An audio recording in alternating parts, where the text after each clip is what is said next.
Welcome to another episode of MNC Hoops. I'm your host CJ James and my guy Nick Andre as well. Listen out, guy. Michael Lawson again. Unfortunately, having some technical difficulties where he's at right now. So hopefully everything works out down the road for our guy Michael, man, for sure. But Nick, what's going on, brother? How you doing? Doing fantastic, man. Been enjoying the last couple of days, man. You know, summer league's been heating up as of recent, and I'm just excited to see all of it, man. So I'm definitely excited to dive into everything, man. How about you? Yeah, I'm doing well. Definitely. We talked about this for the past couple of weeks about summer league, how everything was going to be shaped up, seeing the young guys, seeing some of these young cores in the league coming up on the rise, and this is definitely where you see the genesis of it. So a lot to talk about, a lot to discuss, but before we do that, got to pay some bills. SeatGeek, going to a game, summer league still going on.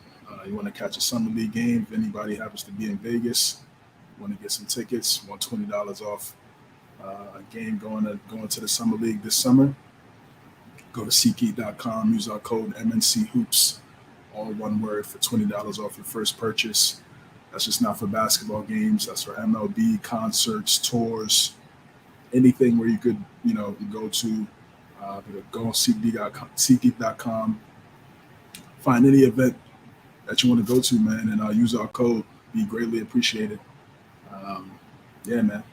So, SeatGeek, MNC Hoops, all one word, for $20 off your first purchase. Before we get into the Summer League, there was a big announcement that happened yesterday in regards to the NBA in-season tournament. Now, there was a lot of talk about this over the last few years. Adam Silver had mentioned certain ways to make the regular season more exciting, bring some more excitement to the regular season, and this was an idea that they came up with. We have a video here narrated by Richard Jefferson that will break down everything we need to know in regards to the new NBA in-season tournament. First up is group play. All 30 teams will be split into 6 groups, 3 from the East, 3 from the West, with a random draw based on last year's regular season records. Each team in a group plays each other one time, a total of 4 games, 2 at home, 2 on the road. 1, 2, 3, yeah. Now, those games happen Tuesdays and Fridays in November, so set your calendar. Basically, these regular season NBA games also count as tournament games. Now, in each group, the team with the best group play record after those 4 games, they're moving on. The team with the next best record in each conference, those 2 are the wild cards. Always watch out for the wild cards. Now, we get to the knockout round. 8 teams, single elimination, and you know what that means. Win and move on, or lose, and you're out. And the last 4 teams standing, guess what? You're headed to Vegas, baby. That's right.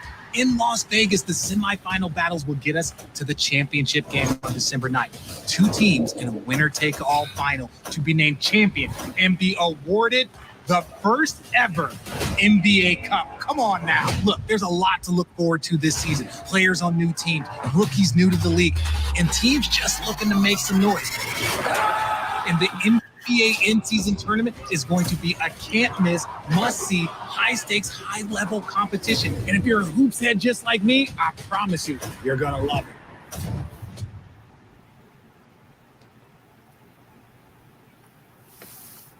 Okay, so that was Richard Jefferson narrating the inaugural NBA Cup.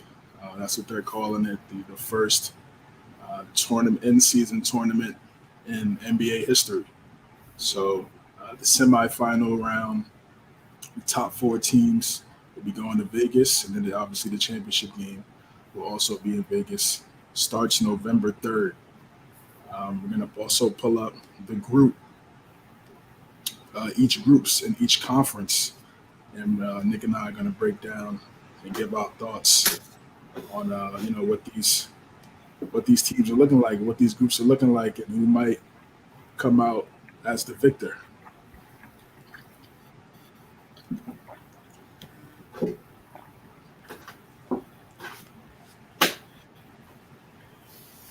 So here we go in the West A group.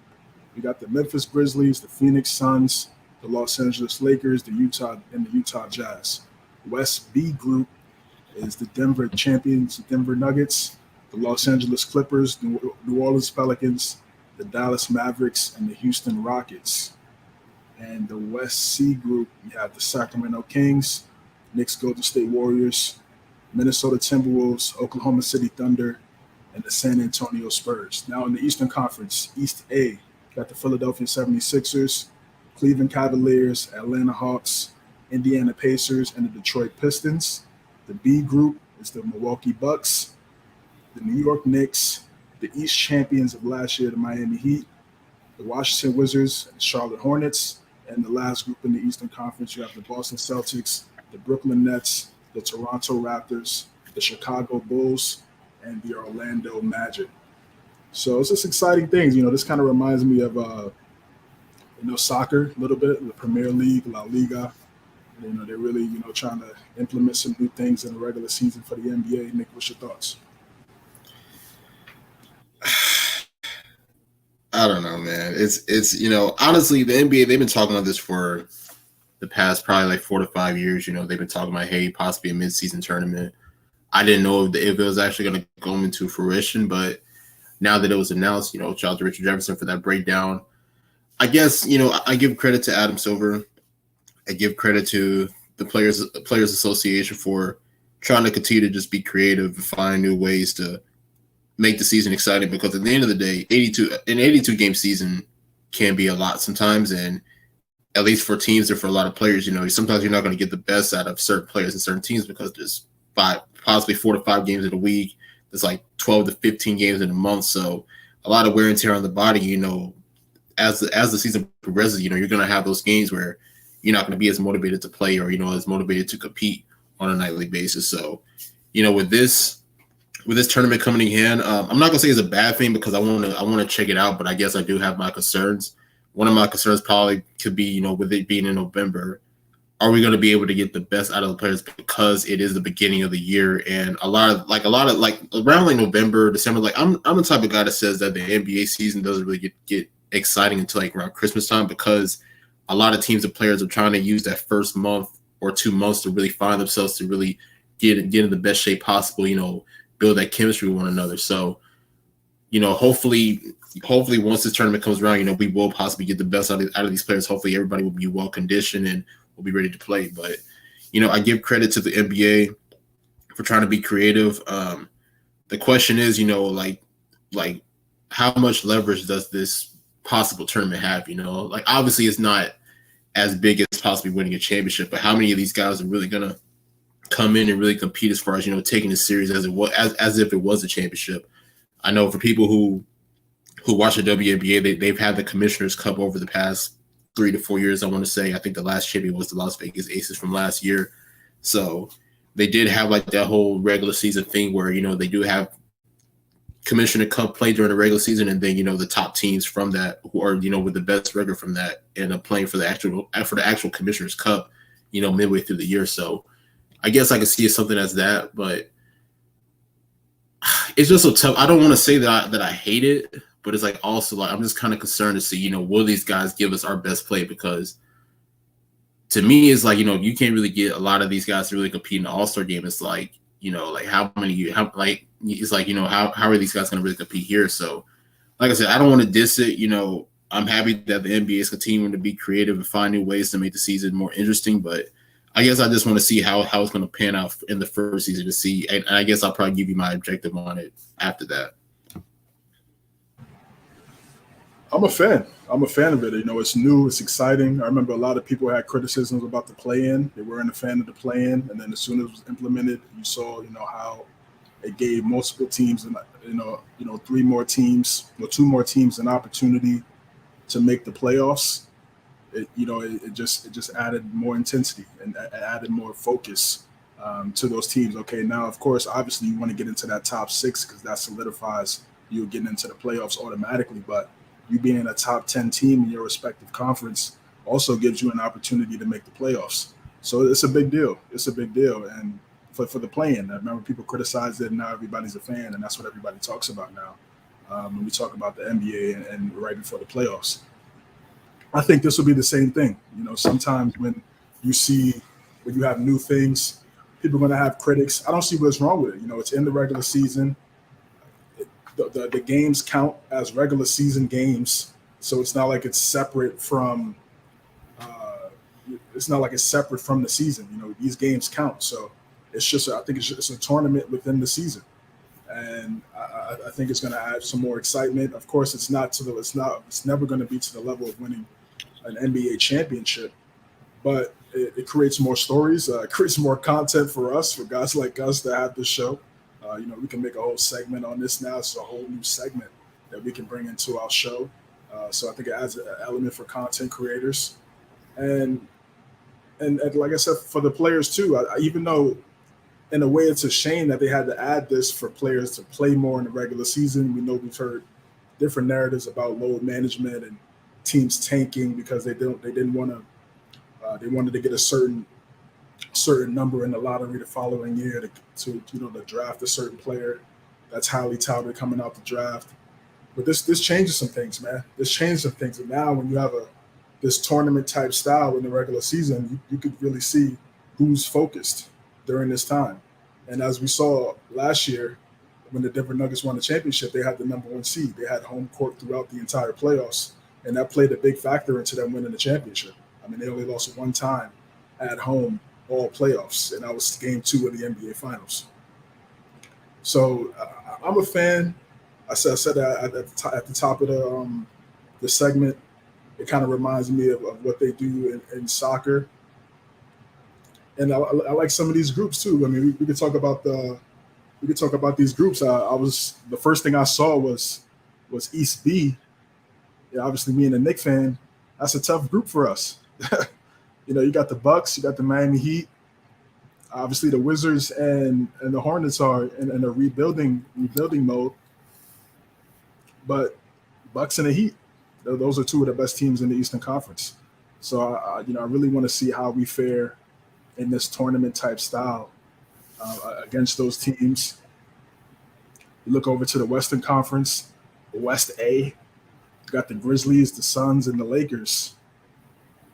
Those are going to be some exciting games. And you got I like the Utah Jazz too. Utah Jazz is a sleeper team, one of my sleeper teams going into next season. I like some of the moves that they made. I like some of the young players like Keontae George that they was playing in the summer league the other night. They're going to be really good. Walker Kessler, obviously higher Walker Kessler. So it's exciting. Nuggets, Clippers, Pelicans, Mavericks, and the Rockets. I think that's the best group out of the six that we have here. The Rockets are on the rise. We're obviously going to get into the Rockets win tonight against the Pistons, and the stellar play of Jabari Smith Jr. so far this weekend. Dallas made some really good moves. I felt like Dallas and the Lakers had the two best off seasons this summer. You got the champions.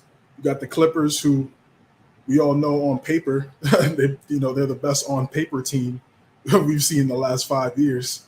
Hopefully they could figure that out this year with Kawhi and Paul George back into the fold, and Westbrook coming in, being there again. And the Pelicans, again, is one of the greatest, might go down as one of the greatest what ifs. If they can't stay healthy, we'll see if they can stay healthy. Zion could get healthy, and B.I., if those guys could stay on the court together. We saw what they did when they were the number 2 seed in the Western Conference during that time. So I'm a fan. I like the move. You see the Kings and the Warriors going at it again. And that was a fantastic first round in the playoffs this year. Went to 7 games. Timberwolves going to be on the rise. And then we see that those bottom 2 teams in West C, we've been talking about this for a while. Chet Holmgren versus Victor Wembanyama. We're going to see that as well. So I think it's great. And I think it's going to add another element to the NBA season. And I'm excited to see how it plays out. I really do. Again, it's just like if you don't play hard, it's like if you don't play hard, it just you don't want to win in the regular season, right? Because these count for, like I said earlier, these count for regular season. It's not like the All-Star game where it doesn't matter. The game doesn't matter.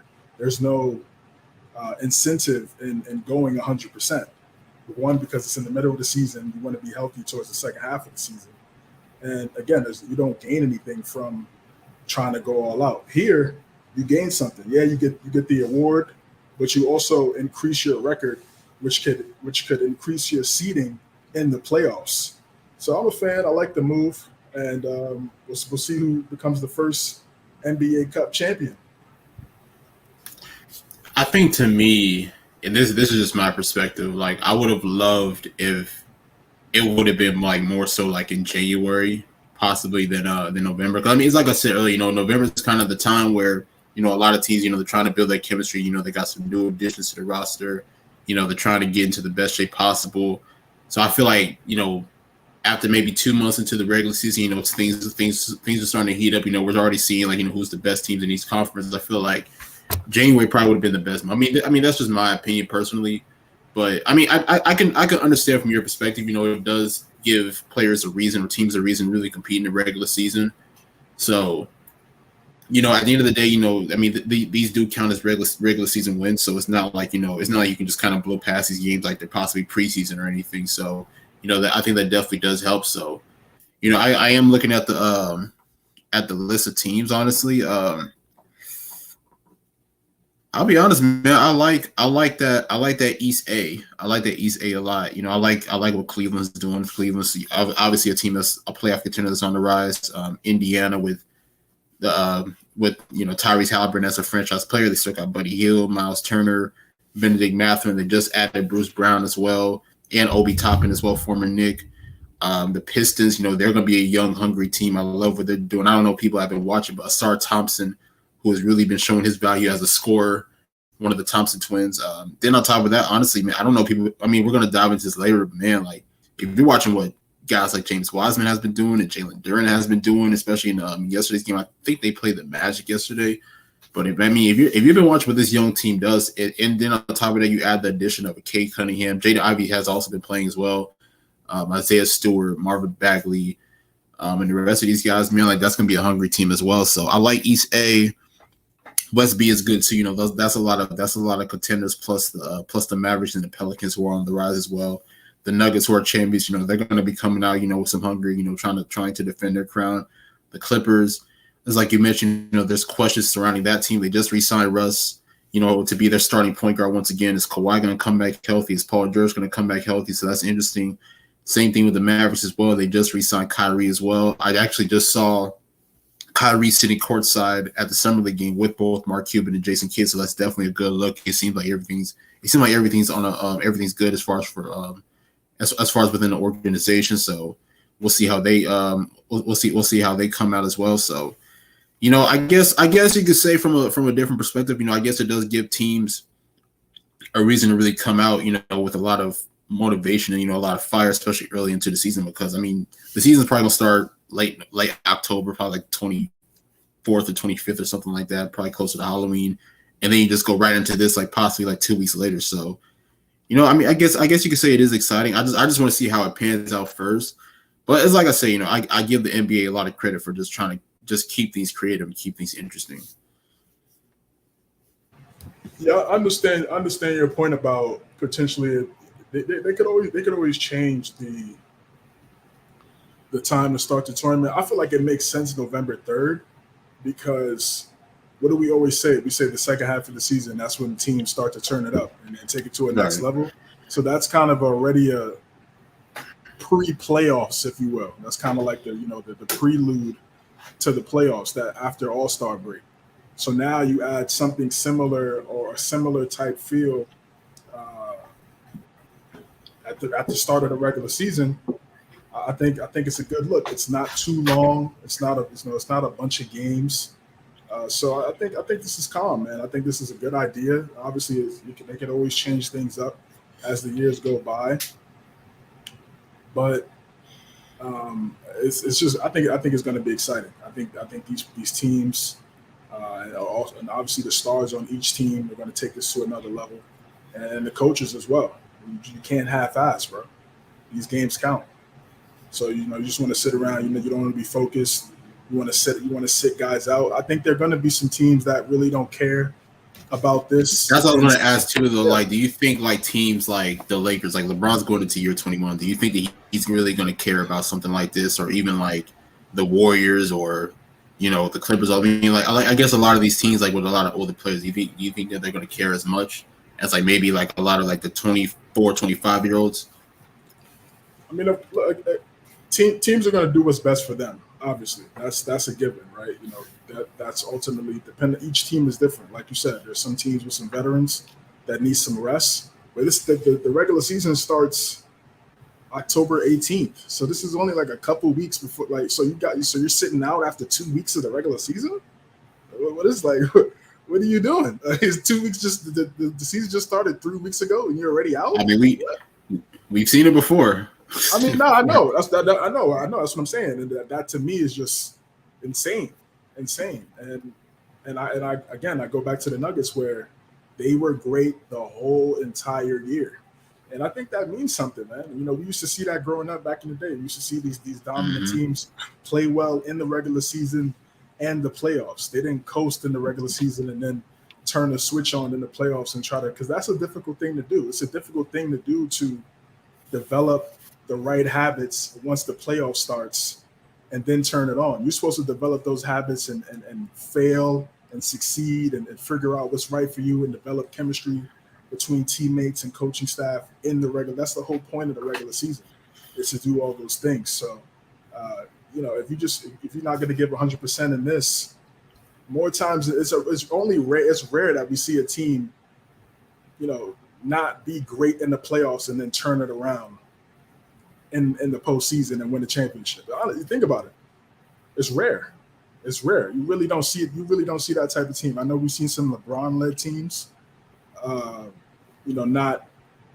not be great in the regular season and they turn. But that's a rare occurrence, man. Usually the best team plays well in the regular season and in the postseason.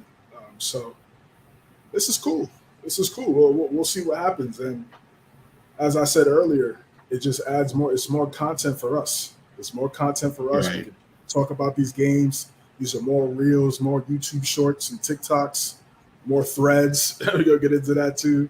More thread clips that we could add to our page. So I'm excited. I'm excited to see who wins the chip and who wins this NBA Cup chip. I saw the trophy. I don't like the trophy. It just I didn't looks even like see the trophy. It looks like the Larry O'Brien trophy with the basketball off it. So it's like, I think they could have done a better job and been more creative with that. But in terms of this concept, I'm a fan, man. I really am, man. I'm excited to see how it plays out for sure. Right. And I guess one thing that just kind of came to mind for me when it comes to this tournament now is we get a chance to really see all 30 teams kind of compete, because in the playoffs you only get 16 teams, the best 8 teams in the West and the best 8 teams in the East. So now we have an opportunity to see a lot of these young players who may not have playoff expectations, may not even qualify for the playoffs, but we'll get to see them early in the season, being able to compete at a high level like this. So I guess from like a young player's perspective, like a rebuilding team or a team like like a lower tier team, I guess you can see it from that perspective of them being able to compete at the highest level and kind of get a feel for what it is to play in that type of atmosphere.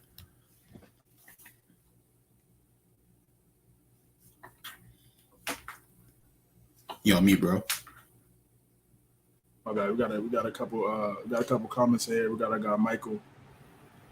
Sorry guys, tech difficulties suck. Still trying to join live with you, bro. Yeah, bro. If you could join us, that'd be great, man. Obviously. Miss you, brother. Then I got my guy Taquan. I feel it'll be good for the reserves, my fault. But my thing is, you always run the risk of injury before the season even starts. But yeah, I mean, if you're thinking about that, you just got to go out there and play. You got to go out there and play. If you're thinking about injuries, the first 3 weeks of the season, like, I mean, just don't play, right? I mean, it's like is only one or two things going to happen. You're either going to get hurt or not get hurt. You train in the off season. You put your body through rigorous workouts for you not to get injured. Now, of course, things happen, of course, but yeah, man. I mean, if you're worried about injuries and things of that nature, then that's a whole different discussion. That's a whole different discussion. So.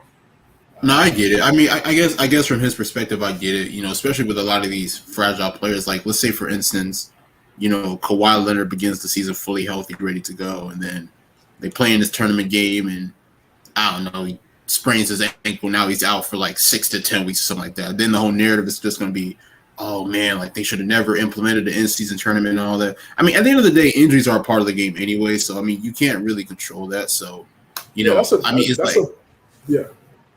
go ahead, bro. I'm good. I'm just saying that's a bad narrative, though, don't you think? Because it's like, okay, because he could get, because it's just a regular season. It's the same thing. It's like if you take away the NBA Cup and he got hurt in the regular season, you're saying the same exact thing. Like our guys, you should go hard in the regular season, bro. Like this is your record should mean everything to a team. That should mean everything to a team. Getting the number 1 seed, getting a top seed, getting a home court advantage. That's big time. It's big time. It just is. So we're really going to see, again, this will be a true test to see the mindset of these franchises. So I'm excited. I'm excited for sure. It's a fact. All right. We kind of talked about this a little bit, but here we go. We got the Summer League. Summer League just started on Friday, or actually a little bit before that, but officially started Friday for most of the teams. Nick, give us your thoughts on what you've seen in the Summer League so far. It's been crazy. It's been a really interesting Summer League over the first few days. I know for some people they probably been watching since early last week, probably the day before 4th of July when it started out in Salt Lake City and Sacramento and everything. But for those who have been watching, since Friday when the Vegas Summer League starts, it's been a blast to just really watch and observe. I guess we can definitely dive into the first, or the number 1 pick, Victor Wembanyama, who's currently playing right now. He actually has, I think he had like 22 and 11 right now, so definitely a great bounce back game compared to his first game the other night when he played against Charlotte. When he had, what's the numbers at? He had 9 points, 8 rebounds, 2 of 13 shooting, but he also had 5 blocks. I mean, I want to say I said this probably a few weeks ago, but I knew that Wemby was going to have some issues, trying to adjust to the physicality of what the NBA is. I know that this isn't like the actual regular season, but still the Summer League is still kind of, the same thing. You're still going to have that physicality. And then, of course, the floor spacing and everything. So I kind of knew that he would struggle from that aspect. But I think some people obviously are overreacting once again. I think Wemby's still a special talent. You see the bounce back game that he's currently having right now. I know that the Spurs are currently losing to the Portland Trailblazers right now. But for him to have this type of double-double performance, it's definitely incredible. So kudos to him. He's able to space the floor. He's able to attack. Obviously with his length, he is a good rim protector. Now, as I've been watching him, I've been kind of just asking myself, is he more of a 5 or is he more of a 4? Because obviously he has the height to be a center, clearly when you're like 7'5", but I think that he has that mobility, and I think obviously, with his floor spacing and his ability to put the ball on the floor, would you want to put him as a 4-man? I mean, it's like, for instance, like you have, let's say for instance, you have a lineup of Victor Wembanyama and I don't know, Jeremy Sohan for the Spurs. I don't know if obviously Sohan's not necessarily a 5, but would that lineup possibly work if you allow Wemby to be more of a 4-man? Being able to space the floor, being able to put the ball on the back, being able to put the ball on the floor, and allow Sohan to be kind of the 5-man. So that's something that I am really interested to see, and I've seen a lot of people on Twitter kind of having that same discussion as well. So I'm really interested to see how Pop can utilize him. Is he going to utilize him to more of how he utilized Duncan during the height of his career, or would he possibly do something different? So I'm definitely interested to see how that could work. But as for Wemby, I've been impressed with what he's seen. Obviously, it is Summer League, so he's going to have his ups, he's going to have his downs. He actually just hit a turnaround shot as I'm speaking as of right now. So I mean, early on, he's going to have, he's going to show his struggles. He's going to show places where he needs to improve upon, but I think that's what the summer league is for. It's for a lot of these guys to get a feel for what it's like to play at the NBA level, and I love what I'm seeing from him. The second year player, Brandon Miller, I've seen a lot, some struggles per se. But honestly, I will say this, though. I think that he'll be fine as well. One thing that I will say that I think that he needs to do is definitely be more disciplined on defense because the fouling is a little bit crazy. To me, I want to say there was a game where he had 6 fouls in the first half. And obviously in the summer league, I think it's different from regular season. You get up to 10 fouls before you foul out. But still 6 fouls in the first half is just absolutely nuts. But even his shooting to me, because he's shooting 40%, throughout the summer league. The thing about it is that I watched the other game when they played the Spurs. He's been getting good looks off the catch and shoot. He's been getting good looks. He's coming off ball screens. Being able to catch the ball in rhythm. But for some reason, they're just not falling. I don't know if it's possibly he's not able to shoot at the NBA range as of yet. But I'm hoping that can improve as well. But I'm trying not to overreact to what Brandon Mills is doing. Yes, I'm not going to say he's been playing great. Because it's clear that he really has not. But I don't want to consider him like a bust or anything as of yet. I still want to believe in him. There's a reason why he was one of the top scorers in the nation last year playing for Alabama. He's shown that he can play at an elite level, put the team on his back. And I'm still hoping that it can transition to the NBA level. I really believe that it can. I'm still a big fan of him, and hopefully he can adjust as the summer league continues. I want to say it was last night, not last night, the night before. We got a very interesting matchup with the two lottery point guards, Scoot Henderson against Amin Thompson. The Rockets playing against the Trailblazers. Obviously, in that game, Jabari Smith Jr. ended up hitting a game-winning three-pointer. They ended up winning 100-99. But I love what I saw from both guys. Scoot is showing that he's a franchise guy. To me, once Portland drafted him, once they decided, hey, we're not going to get rid of this third pick. That was the call for me. This guy is a franchise guy. That was kind of the sign to me that, hey, Damian Lillard could possibly end up gone, during the offseason. So as I've been seeing from him, I love his ability to create around the mid-range. He's attacking the basket as he was doing at G League Ignite, showing his athleticism, showing his playmaking ability, his court vision, and everything. He scored 15 points and 6 assists last night, or in Friday night's game. So he really played impressive. Amin, is once again probably one of the best point guards, to be able to play downhill, get to the basket, but then also being able to pass out of the double team, being able to play make, in transition. So I love what he was able to bring to the table as well. So, both these guys have high potential. Obviously for Amin, his one weakness that he needs to continue to improve on is his perimeter scoring. He is improving somewhat off the catch and shoot. But when you are the primary point guard and you do have the ball in your hands and you're going to have a high usage rate, you're going to have to learn how to be able to create off the dribble and obviously on pull-ups, off of 3-pointers, off transition baskets. So that's something that I'm definitely going to want to see from him moving forward. But besides that, you love what you see from this guy. He has high athleticism. He's able to play make. He's able to get at it on the defensive end, being able to close out, being able to be a great on-ball defender. So you love what you see from him as well.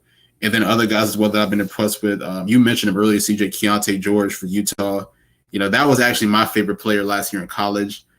And man, he put on a show last night against the Clippers, man. I'm super impressed. He had 33 points and had 10 assists as well. His ability to, once again, kind of like Scoot, being able to create his own shot, being able to play make, being able to find guys, off backdoor cuts and everything. So I love what he was able to bring to the table. Another player as well that I've been impressed with, Jalen Duren, as I mentioned earlier. Man, he shows some flashes, man, on the perimeter. And if he's able to space the floor, even if he's able to put the ball on the floor, that's going to be scary because even coming into the NBA for Memphis, he wasn't really known as a floor spacer. But if that's what he's been working on throughout the course of this summer, that's going to be really big for him. So I'm really impressed with what he was able to bring to the table. Same thing with James Wiseman, had 16 and 12 last night in that game against Magic. And another guy as well that I've been impressed with, even though he didn't really shoot the ball well, but it was really good to see him, being able to play a pretty good game, was Imani Bates for Cleveland. He had 16 points. Like I said, I know he didn't shoot the ball well. He only shot 27%, which is horrible. But for him, I think there's been a lot of discussion about him. Is if he's able to transition to the NBA level. One of my biggest concerns with Imani is, can he be more of a team player? Because I think obviously he's great one-on-one, but can he allow others to be better? And I think that was always my question from him, even during high school, even during that year with Memphis, and then of course last year at Eastern Michigan per se. So with him having a good game yesterday, and then of course Cleveland getting that win over Brooklyn, I thought that was really impressive. So those are those are a few guys that I've been impressed with. You know, I've only been watching Summer League for like the past 2 days because I've been so caught up with the big three and then NBA or then WNBA. But I'm excited to dive more into Summer League as it continues on. For Wembanyama, listen, he struggled in his first game, kind of got some jitters, but he's doing a great job tonight. Knocking down some threes. You see his confidence is definitely rising for sure. But I think a couple things for him. It's he has to get stronger. He has to get stronger because at his size, he has to be able to get to certain spots. He has to be able to get to his spots, and you need strength to get to those spots. You got to get guys off of you to create separation in this league, and so that's a big factor. And for him to be that tall, even though, and I want to make another point too later after I talk about Wembanyama, but about big men in general in the NBA. His ability to get to his spots, he needs to get the basketball much closer to the rim. Guys, if you guys been watching MNC Hoops since I've been here, been over a year now, I say big men, like if you're a tall guy, you're a center, you need to excel closer to the paint. Why? Because you're the tallest guy on the court. You're the person that could get to the rim and dunk and lay the ball up easier than anyone else on the court. So why not use that to your advantage?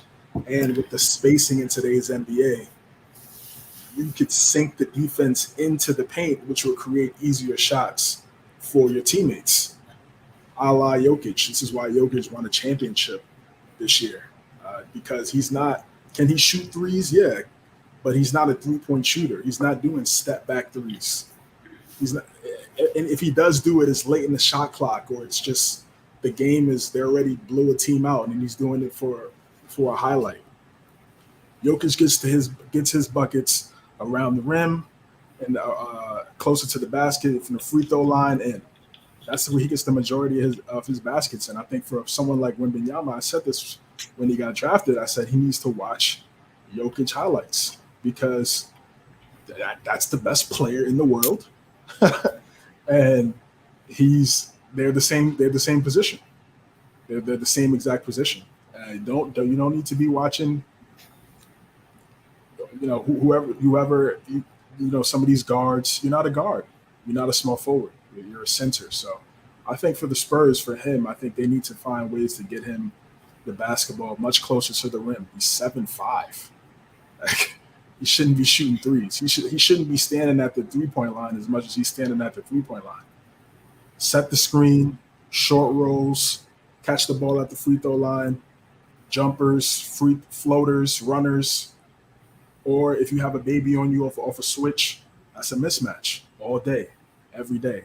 And he's a good passer too. He's a really good passer. He made some really nice passes tonight. Made some really nice passes on Friday as well in his debut.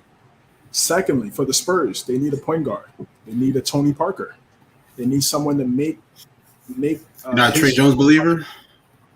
I like Trey Jones. I've been a fan of Trey Jones. During when they had Zion, RJ, and Reddish over there at Duke.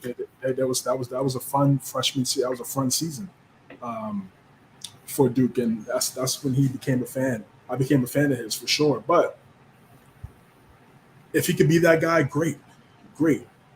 But either way, that's what they need. They need to find a point guard. Someone that could get him the basketball, put him in the right positions on the court. Yeah, can he come up with the ball and dribble the ball up the court at times? Sure. Like, you don't want to take that away from his game completely. But more times than not, until he's more comfortable doing that in an NBA setting, because doing that in the league where he did that in is much different than doing this in the NBA.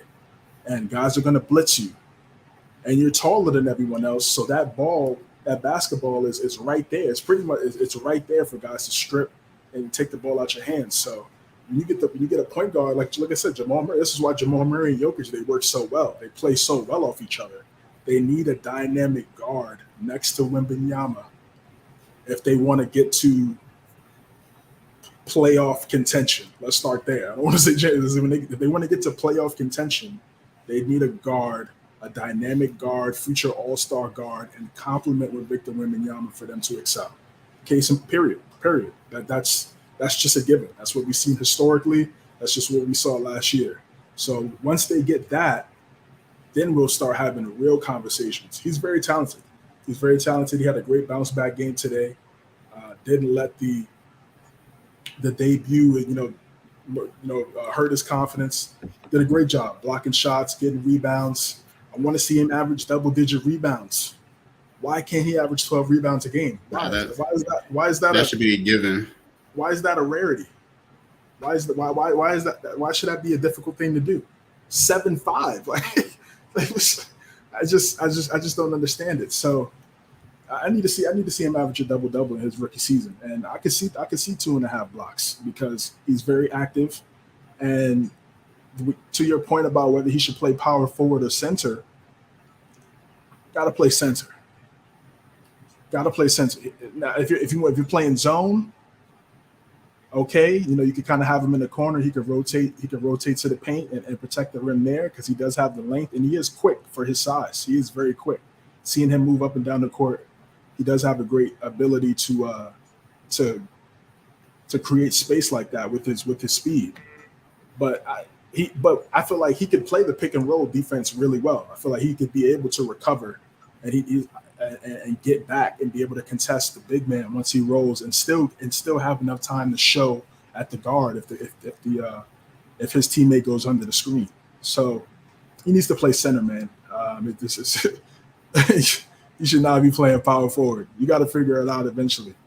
Figure it out. Don't be like AD that doesn't want to play center in a league that doesn't even have a lot of dominant bigs. There's only 2 dominant bigs in the NBA. And so you play the 5, bro. This again, you're that tall. That's what you should be doing. You need to be a dominant center in this league. And then my last point about this is not just Wembanyama, this is about big men in general. Before I get to some of the other players in the summer league, it's man, what happened to the big men in this in the NBA? You look at the 80s, the 90s, they were the best players in the league, bro. Bill Russell, Wilt Chamberlain in the beginning. Then you go to the 80s and the 90s with Olajuwon, Shaq, Patrick Ewing, David Robinson, Tim Duncan, Dirk Nowitzki, Kevin Garnett. Now in today's NBA, in a better, what people call a better game, right? It's more modernized. The guys are shooting threes. Why aren't we seeing more skilled bigs? That's not rhetorical. I'm asking you. Oh no, it's like you say, I think it's more of a skill set thing. So now it's like bigs, like a lot of bigs, they want to be wings now. Like, you look at a lot of guys, like even like, with the way that Embiid plays, like, Embiid doesn't play like your average big to me. I mean, even like a guy like Wembanyama, like, so I think a lot of like, when you grow up and you watch the LeBron Jameses, the Kevin Durant's, the Carmelo Anthony's, Tracy McGrady's, whatever it is, I feel like now everybody kind of wants to be like more of like a wing player. Now, there are some traditional bigs out there that do want to play with that type of style, but I do think when you look at it from that perspective, but then on top of it, like you say, spacing is very crucial in today's NBA. So you have, especially like nowadays, like you have to be able to space the floor and be able to knock down perimeter shots. I feel like nowadays, like everybody kind of wants to be more of like the guard and more of like the wing rather than actually be like more of a traditional big, and be able to embrace being in that position. Look, I'm not against center shooting threes. I'm not against that. And this is what we love to do about Dirk, right? We look at Dirk and we say he's a stretch 4. Yes, he was a tall guy that shot threes, but that's not where he got his money. That's not where he got to his spots. He was a mid-range guy. Yeah, he was a midi. He was definitely a midi. Yes. He got the reason why he got the top 10 all time. I mean, but not even just him, like not to cut you off, not even just him, but like KG was a mid-range scorer. Like Tim Duncan, yes. He had the famous bank shot. He was a mid-range scorer as well. Exactly. It just makes sense to for the most of your shots to be closer to the rim because you're taller than everybody else. I just feel like that's just common sense. I mean, if I was that tall, I feel like you standing on the 3-point line, you're helping the defense being that tall. It's like, oh, we don't have to worry about this guy in the paint. He's on the 3-point line. If he tries to get a rebound, we can just box him out because he's so far from the paint. And on top of that, I mean, they're not as fast. He's like, it's like for instance, like you're looking at Embiid, like like Embiid. I mean, Embiid can make threes, but Embiid's like not really like a high percentage 3-point shooter. So if he does take like a three at the top of the key, he's not gonna be able to recover and get like a putback or anything. Because I mean, at the end of the day, you can't trap him, but he's also not that mobile enough. He's not that fast enough to be able to get an offensive rebound after missing a three. Yeah, right. And I'm saying. And shooting threes, I'm cool with big guys shooting threes. We've seen Jokic shoot threes every once in a while, and he's not a great 3-point shooter. He's like, he's a solid 3-point, like 30. I think he's like 35, 36. The league average is 36%. So that's good. That's good. But he gets most of his shots and most of his buckets from the free throw end or inside the 3-point line, I should say, because it's everywhere inside the 3-point line. And going back to my point about Wembanyama is that's where he needs to get the majority of his shots. He had 27 and 12 tonight, 3 blocks. And I think he only took 1 3. And that was why I was asking, like, should Pop mostly use him as more of like how he used Duncan? Because, Duncan got the ball on the block and he was able to operate. He could hit the mid-range shot. He could power his way to the basket using his strength. So that's what I was asking. Like, should he be utilized more from that perspective or another way? Yeah. I mean, of course, you can implement some things that they did back in the 90s and in the 2000s for Wembanyama and what they did with Tim Duncan. Obviously, you're going to add, a little bit, more of a modern type style. But I always felt like the Spurs were a great 3-point shooting team because they were an efficient 3-point shooting team. They didn't just jack up threes. They gave up good shots for great shots. They always made the right passes. They started inside the paint and played inside out. So now those shots became easier. They didn't follow the Golden State route. And this is what happens with these teams and these franchises and these GMs. They see one team win a championship like your squad, the Golden State Warriors. They see them shoot a bunch of threes, and everybody says, "Oh, this is why we need to play basketball." Not necessarily. Stephen Curry is an anomaly. There's only one Stephen Curry. The only person close is Dame, and he's not even that, and he's not close. He's close. He's there, but he's not to the level of Curry. So it's only one Stephen Curry, man. And so you want to build your team. You want to build your team by jacking up threes because you saw the Warriors do it, but you don't have the Warriors personnel. I just never. So teams, these GMs and these franchises, they play this copycat. Oh, they did this, so we're going to do that too, and that's what's going to help us win. And I feel like you should play to the strengths of your personnel. That's what a winning franchise is supposed to do. And for Wembanyama, I think with Greg Popovich and his coaching staff, they're going to play to his strengths. Yes, is he going to shoot threes every once in a while? Sure.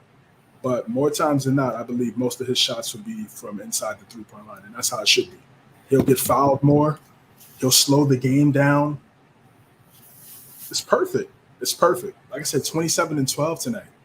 In the game on Friday, he was just standing at the 3-point line, shooting threes. He should not be shooting that many threes. 4, he should be attempting 4 that's it. That's what I'm going to ask. Like, how many should he attempt? Like, I was thinking possibly 3. I was thinking around 3. 3 to 5. Let's say 3 to 5. Let's meet in the middle with that. 3 to 5 threes. Your other 10 shots should be inside the 3-point line, and then the free throw line, bro. He has a solid form, so he can make free throws. So that's what I see from Wembanyama. Had a great bout. Like I said, he had a great second game tonight, and he just has to keep it up. Confidence, just keep getting better. I love the way he responded today, even though they lost. But he really picked it up and played well, and I think he impressed a lot of people that were there tonight for sure. Brandon Miller. I'm rooting for him, and I'm rooting for all these guys. I felt like they should have took Scoot Henderson and figured it out. You just figure it out. LaMelo, Scoot, Miles Bridges, and you just make it work. I feel like you could have made that work. I really feel like you could have made, but They win with Brandon Miller. Cool. My thing with Brandon Miller is from what I've seen, he shoots. All he does is shoot. He can't get to the basket. So what does that tell me? That tells me that he also needs to get stronger, so he can be able to embrace contact and get to the basket and knock down free throws. If he's just standing at the 3-point line and he's shooting a bunch of threes, his legs are going to get tired. These guys are human beings. If you're shooting that far out on the court for that many attempts, you're going to get hurt. I mean, you're going to get tired. You're going to get fatigued. So he has to get stronger for these next few months before October gets here. He has to put on a little bit of weight. He has to learn how to navigate through contact to get to the basket so he can get to the free throw line. That's what he needs to work on. He can't just jack up threes. Same thing for Emoni Bates. Same point. It's the same thing. You see them drive, and then you see them drive, and they get stopped because they're not strong enough to keep going, and then they settle for a bad shot. Their footing is all out of place. Especially when the help defender comes out too. Help defender comes. Now they have to pass it out, or they're taking an errant shot, and because their footing isn't all together. So that's what I see from him. I like the confidence. Not scared. They miss a couple, but they're still shooting. I like that, because some guys, they'll miss a few and they'll just disappear. So I like the fact that he's confident and he's continuing to be aggressive. Now it's just about getting to the right spots, finding your spots on the court where you feel like you can excel the most. And I think he'll be fine. I think he has some really good players around him, and LaMelo and Miles Bridges. They're not asking him to carry the franchise. So I think he'll be good. I think Brandon Miller will be good. All he has to do is just get stronger, and he'll be fine. Scoot Henderson looked great. He looked great. You see his frame. He has a more stockier frame than the first two picks, than Miller and Wembanyama. So he could be able to he could blow by contact and be physical, get to the line, get to the rim with ease. And we saw that in that game on Friday. I think he's going to be a good player. One, because he's working out with Steph Curry. Him and Steph Curry have the same trainer. That's big. Yeah, that's big time. That's big time, bro. So him and Curry have the same exact trainer, and that's just high IQ, right? Because what did we say about Scoot? We said he needs to work on his shot. He needs to work on his perimeter shot. And so who's your trainer now? Your trainer is the guy that's training the greatest shooter of all time. It's perfect. That's to me, that shows me that he wants to be great. Because now if teams start to sag off, if they go under that screen, he's going to make you pay with the more reps he gets up in the offseason. So I think I'm very high on Scoot Henderson. And as I said, hey, if this trade doesn't go through in the next few weeks or so, I know we dropped the poll. Guys, go vote on that. On maybe think that the trade will happen for Damian Lillard. There's a couple of options there. You guys can give your thoughts on that. I said before trade. I said trade deadline. I've been consistent with it. I voted trade deadline because what if they start off the season? What if Scoot is ready to go right now? Like, what's the point of leaving? I mean that's true. What if he's ready to go day one? If he's ready to go day one next to Dame, I know the age gap is 14 years. I get it, but it's a talent business. But even then, though, even if Scoot is ready to go, because I definitely agree with you. I think Scoot will be ready to go. I just say this is a franchise star, but to me, it's like what is the ceiling for Portland? Even if you do have Dame, who's shown that he can still play at a very high level. We've seen it this past year, averaging around 32 a game. They got Scoot Henderson. They still have Simons. They just re-signed Jeremy Grant. So it's even if that is the case, what is the ceiling? Especially in a tough Western Conference. Yeah, that's a great point. That's a great point. What's the ceiling? And I like Jeremy Grant. I know that people look at the contract, and everyone has an opinion on his contract, but 27-4 on 50, 40, 82 splits. He's good. I mean, that's you don't get those type of players in the NBA quite often. 28 years old. I don't see what the and again I think it's because people didn't watch a lot of Trailblazer games because they weren't good. So they didn't see him play. I saw when he came to the Garden and put a 44 on us. I saw that. That's crazy. I saw that game. So I remember that one very clearly. Um, so he's a good player, and I think that they did a great job in keeping him. Whatever the direction they go with Dame, that was the right move. That was the right move, man. It's rare you have players like that efficient at his size, his versatility, his ability to space the floor. So yes, their ceiling, that's the big question, but I think he should wait and just test it out and see. Because if Scoot's really that good right away, here we go, and that'll be a dynamic duo, and then from there, trade Nurkic, try to get something from him, try to get a big something, man, and try to see if we can contend. So see if we get into the top 10. That's it. That's my point there with Scoot and the Trailblazers, and I think all three of these guys are going to have great rookie seasons. I truly believe that for the top three. I hope so, man. Because I'll be real, man. It's like I think if Scoot does end up having especially if it comes up the gates like red hot, bro, it's gonna be a lot of pressure on Brandon Miller, especially because there's a lot of people that have the same opinion as you, that have the same perspective. Like they should have taken Scoot as a number 2 option to pair him with LaMelo Ball in that backcourt. So if Scoot comes out of the gates looking like a rookie favorite, possibly second behind Victor Wembanyama, it's gonna be a lot of pressure on Brandon Miller. Yes, it is. It is. Another guy who's not really a rookie, but technically he is, Chet Holmgren, and been looking good too. Put on 13 pounds since being out since last year. So now I believe he's 208 after coming into the league 195. Okay, that's what I like to see. If you could get to 235, 240. Yeah, I'm saying, yeah, because I mean, 208 is good. It's definitely good, but when you're going up against NBA bigs, it's not enough. So I definitely hope that he continues to put more on. If he could get to 240 and still keep his lateral quickness, him and Walker Kessler will definitely will be two of the best American centers we have in the next decade. I truly believe that. And his ability to block shots and alter shots around the rim is sensational, man. Getting 2-hand blocks. One thing I saw from him also is he's not shooting a bunch of threes. He's getting the basketball, like I said, where Jokic and Embiid and where Victor needs to get the basketball at to excel. That's what I'm seeing. I'm seeing him get the basketball there as well. Last year in the summer league, he was just standing at the 3-point line. Why?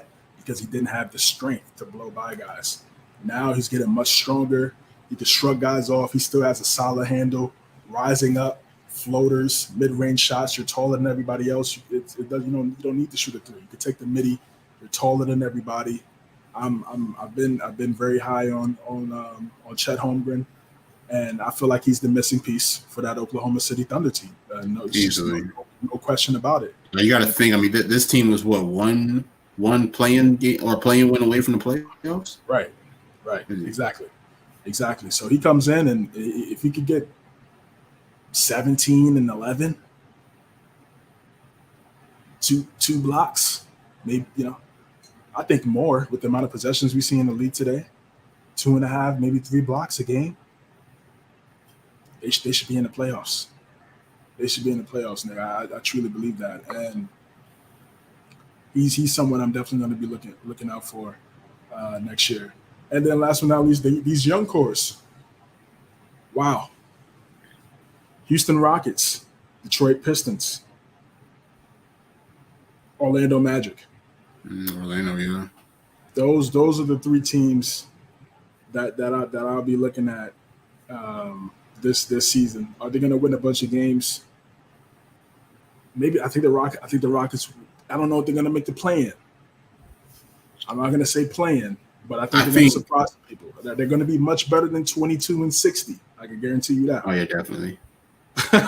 I think them, and I'll say this. I think I don't think this team is going to get into the play-in either, but I think Detroit would be like right there, like kind of like knocking at the door, maybe like 11 or 12 possibly. Like if they can stay healthy, like to me, if they can stay healthy, they got the talent. I think they could possibly add some more veteran pieces, but I think they're going to be knocking on the door. Yes. I don't. It's not going to be blowouts. They're not going to be the team that when you look on the schedule, like, oh, it's the Pistons. It's an easy dub tonight. I don't see that. I really don't see that. And the Rockets, with the veterans they added, with the improvement of the young players they already have, and like you said earlier at the top of the segment, Jabari Smith Jr. He's looking good. Yeah, he's looking really good. He ended his rookie year on a high note too, so he's carrying that over to the summer league, man. That's good. Carrying it right over. 30-point game so far in the summer league. Had a 35-point game tonight. You talked about the game winner he hit on Friday. Might be the number one option going. I mean, it could possibly be him. It could be Sengun. I think him and Sengun need to be the number 1 and 2 options, bro. I like Jalen Green. He's dynamic, great shooter. I think he's going to continue to get better. But Sengun and Jabari Smith Jr., I feel like those need to be the number 1 and 2 options on that team. Now, I'm not saying next year per se, but going forward, if they want to have success, and Sengun's ability to also pass the basketball too, he's an unselfish player. His playmaking, he can rebound. He can do a little bit of everything. And you see Jabari Smith could do a lot of everything too. He's a guy that's getting to his spots so early in his career. He's still 19, I believe. I mean, people forget it. He was the third best player in last year's draft behind Paolo and Chet. Yes, and I think he's going to be an excellent basketball player, man. And also Tari Eason. Tari Eason looking nice. Yeah, he's looking good. Yeah, that team with Udoka coaching these young guys, man, he's going to have those guys ready to go. So I'm very high on the Rockets' future, man. I think they're going to be one of the best young teams going forward for sure. Detroit. The thing I see with Detroit is I'm a fan of their young players, but I see Cade, Ivy, and Amen.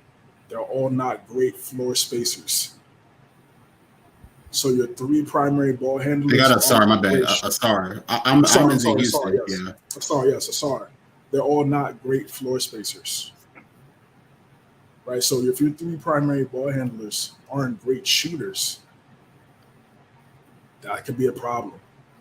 But if those guys could continue to improve and develop as floor spacers, it's over. It's a wrap. And Jalen Duren,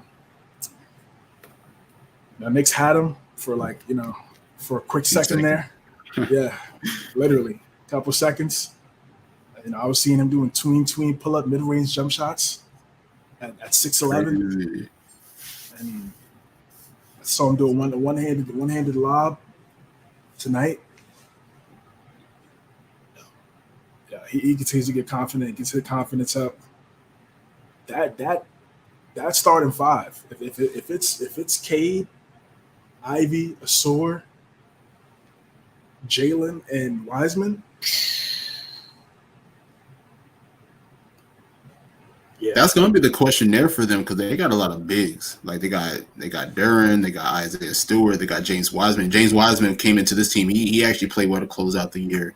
Marvin Bagley. So that's still going to be the question. It's kind of like with Orlando. Orlando has a lot of guards.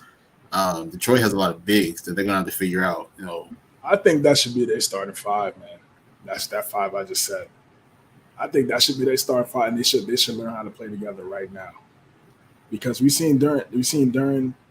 As long as he continues to work on his shot, him and Wiseman can shoot. Again, Wiseman can shoot a lot. I don't want these guys shooting a lot, but I say it's going to be from 1 through 3. Those 3 guys have to become better floor spacers for this to work, because that paint would be too clogged. So if they work on that, watch out. Watch So out. do you? So do you? Okay. So do you think Monty Williams is possibly going to start a star over Bogdanovich? Because I actually just remember he's on the team too. No. Probably not because unless he gets traded sometime before the season starts, which is a possibility, he'll probably start the season, and then at some point, the first few games of the season, he'll probably get traded to a contender. I mean, he's been a name that's been talked about in trade talks for the last few years or so. So I don't even know why a deal hasn't been. I know they were looking for a first round pick. That's probably why he hasn't been traded yet. The teams are probably like, "Whoa, chill out! Like first round pick, relax." But he's a very valuable player. 3D wing, can also put the ball on the floor, get to his spots. Also, really good player. So I don't think a Soar will start right away. I think it'll still be Bogdanovich, and I think that'll probably make the most sense too because of what I'm saying. You need some shooting in there in that lineup. But yeah, it's going to be a battle for those bigs that you said. It's going to be a battle, no question about it.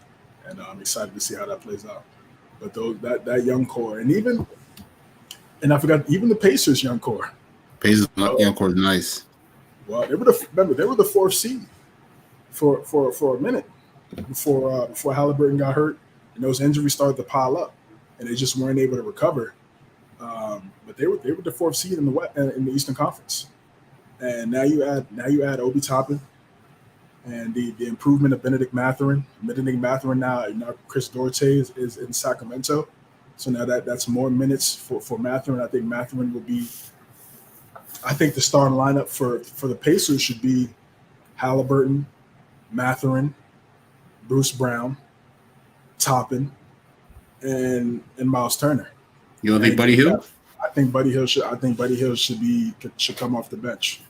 I think Buddy Hield should come off the bench. Honestly, that is interesting because last year Mathurin came off the bench and he provided a spark for them in that second unit. He did. But when you look timeline wise, I just feel like it makes the most sense to have Mathurin in there. That's your guy for the foreseeable future. That's the guy that's going to be there with Halliburton timeline wise. So I just feel like it just make more sense to have him out there and for those guys to develop on-court chemistry in that starting lineup right away.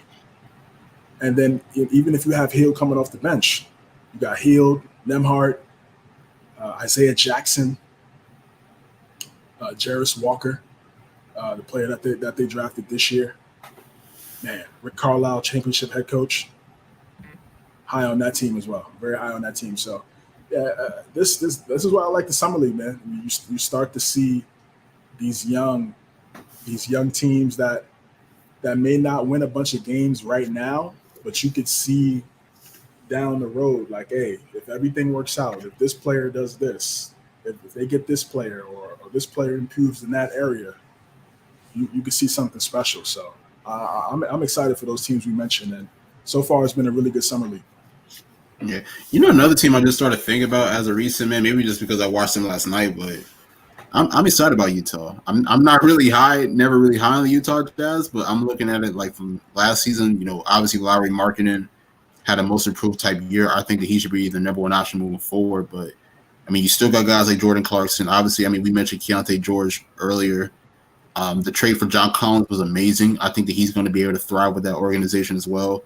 And then, of course, you have a few other options. Walker Kessler, like you mentioned, we're both very high on him. So I know that they don't really fall into the mix of, Detroit or, Houston or Orlando. But, I mean, that should be another team to look out for, too. 1,000%. 1,000%. I still feel like they're missing, like, a point guard. I agree. Or honestly, make Keontae the point guard. It could be. I don't know if he's going to do that.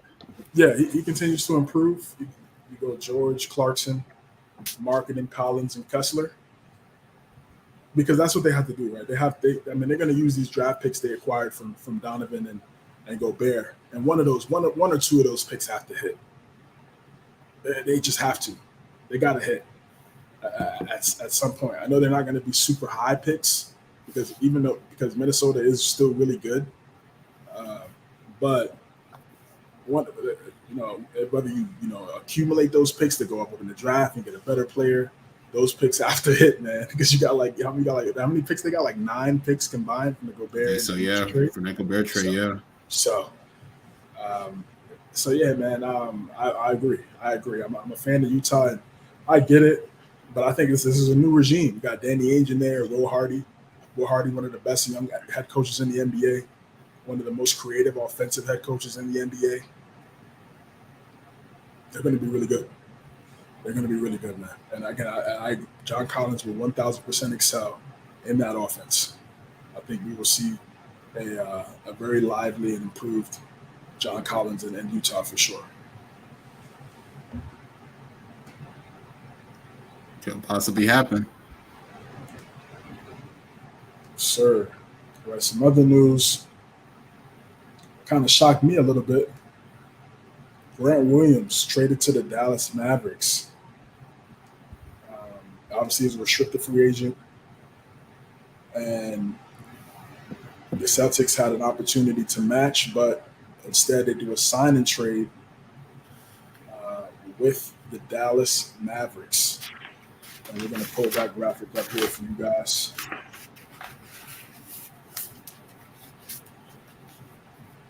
Right now, I believe they got some second round picks in that deal for Grant Williams, and Grant Williams will be we got 4 years, $53 million in a sign and trade to the Dallas Mavericks. So, what was your thoughts on this trade, and what's your thoughts on Dallas next season?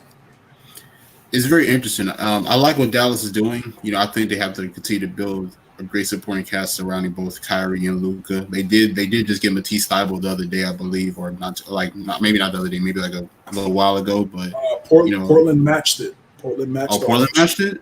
Yeah.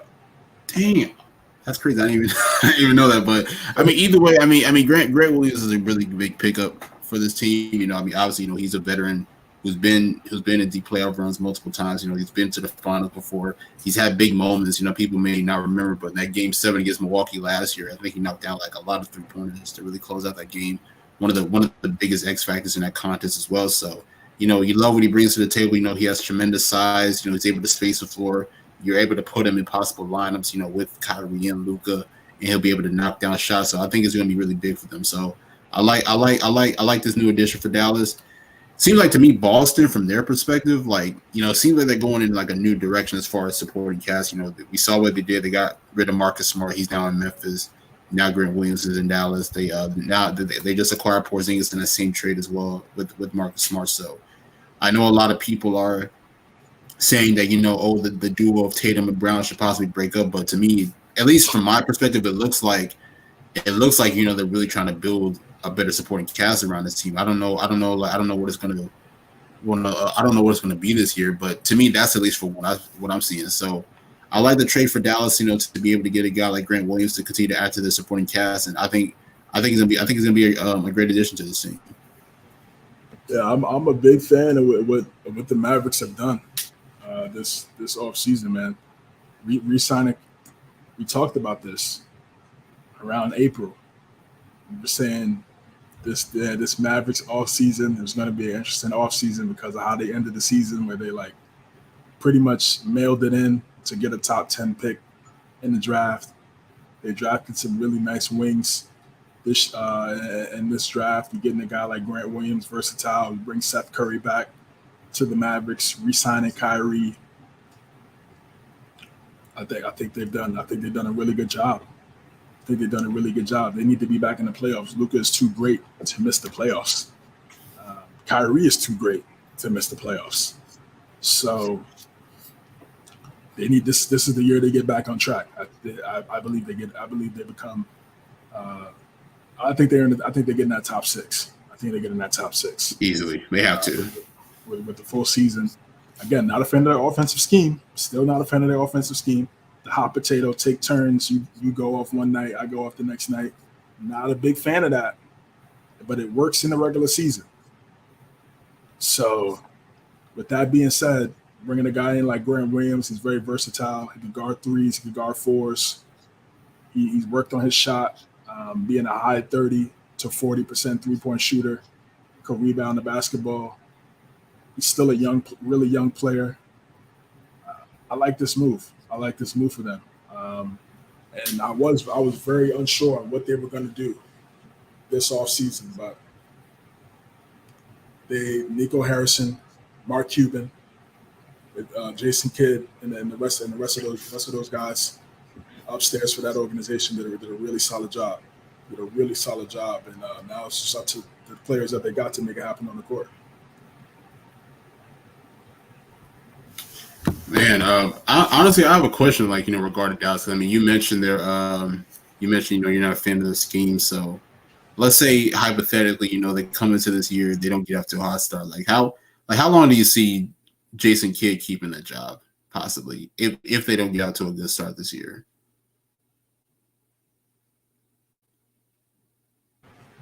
You could say he's on a hot seat. You could say they got to make it happen. They got to start off the season well. I believe that. Now, when they went to the Western Conference Finals 2 years ago, they didn't start off well, and they picked it up towards the second half of the season, and then got that fourth seed. But that can't happen this year, though. That can't. It's a completely different season. You're coming off a season where you missed the playoffs the year prior, as opposed to making the playoffs the last 2 years before the Western Conference Finals appearance that year against Golden State. So it's a different scenario, different situation. So I could definitely see the talks start to circulate and start to form if they don't get some W's at the start of the year. I agree with that. I can definitely see that. Right. But overall.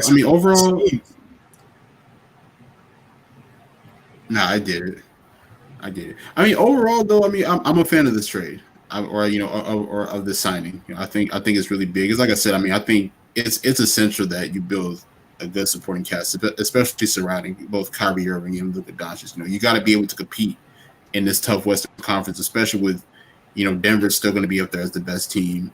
The Lakers, they're looking to come back. I think the Lakers have had a really good offseason, and they're going to be better possibly this year than what they were this past year. Golden State's still going to be in the mix. Phoenix is up there as well.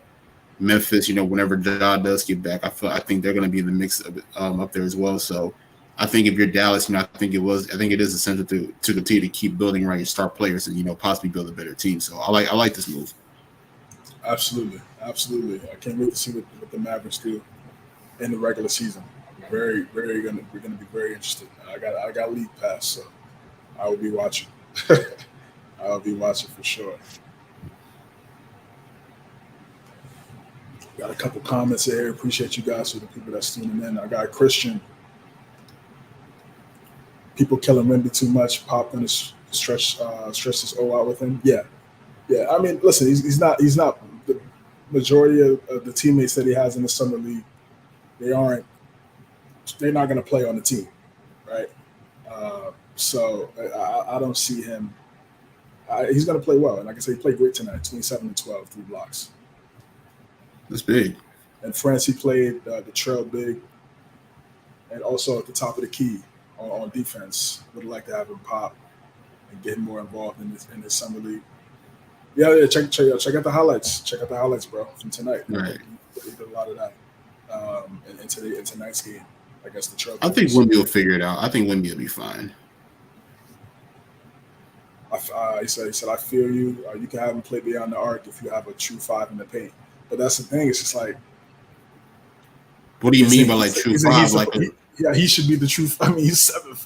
But it's like, what does he mean by that? Like a traditional 5, like a guy that's not necessarily a floor spacer. Because I feel like you can't play Wemby in a lineup with that type of big. What you mean, like kind of like a Robert Williams type guy, in Boston. Robert Williams, he's not a guy that can necessarily space the floor or anything. To me, I feel like if Wemby does want to attack, I feel like that could possibly clog the lane. Yes, I agree. And then it goes back to my point that he'll just be standing at 3-point line, which I do not want to see. No, that's true. Speaking of centers, Dwight Howard has some comments this past week in regards to his career and how he views himself compared to Nikola Jokic. Here's the quote. I saw a little bit of this. I'm Dwight Howard. I know what I've done in this league. All-time centers, I'm top 10. And we have another quote here.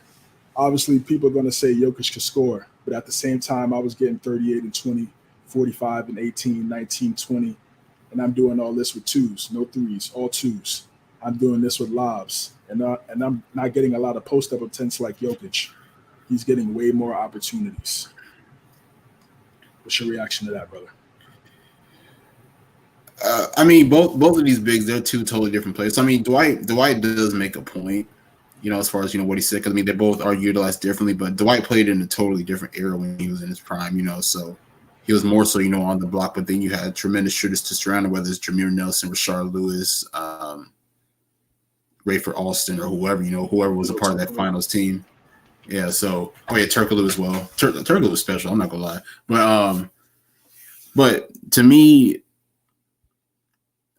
I don't know if the question. I don't know if people are asking who is the better player between these two. I mean, obviously, I'll probably go with Jokic, probably because of the versatility. Clearly, and then of course, with him being able to lead his team to a championship, Dwight never was able to. I mean, Dwight has a championship, but he was never able to lead his team to a championship, especially in his prime. But and I mean, honestly, I've seen like a little bit of this. I've been like seeing people on NBA Twitter, give their opinion on everything, and it's like, I don't know if a lot of people really watching, man, but I mean, I know that I'm picking Jokic, but Prime Dwight was a problem, a problem. Like, I think people forget how dominant he was, especially on the low post, on the low block. His defensive presence under the basket was just terrific. He was a rebounding machine. Like Dwight Howard, like there was a reason why Shaq hated that man, because I mean they're practically comparing them two together, especially with the whole Superman nickname. So it's like, Dwight with his athleticism, his rebounding, his ability to score on the low block and everything, it was just terrific. And give credit to him, he was able to get his team to the finals one year. They were the Orlando Magic were Eastern Conference contenders for at least a few years in his prime and everything. So I can understand from his perspective why he feels like that, because at the end of the day, he was dominant. I mean, he was the best big in the league at that particular time. But if you're asking me, who is possibly the better player, who's going to be higher on the all-time list, it's clearly got to be Jokic. I think Jokic got to be at least top 20 right now, especially after winning a championship. So I got to give Dwight his flowers. He didn't make the All-75 team, which is crazy. That's crazy. The NBA 70 is insane. That's crazy. 1,000% one of the best players I've ever seen. He's at my top 75.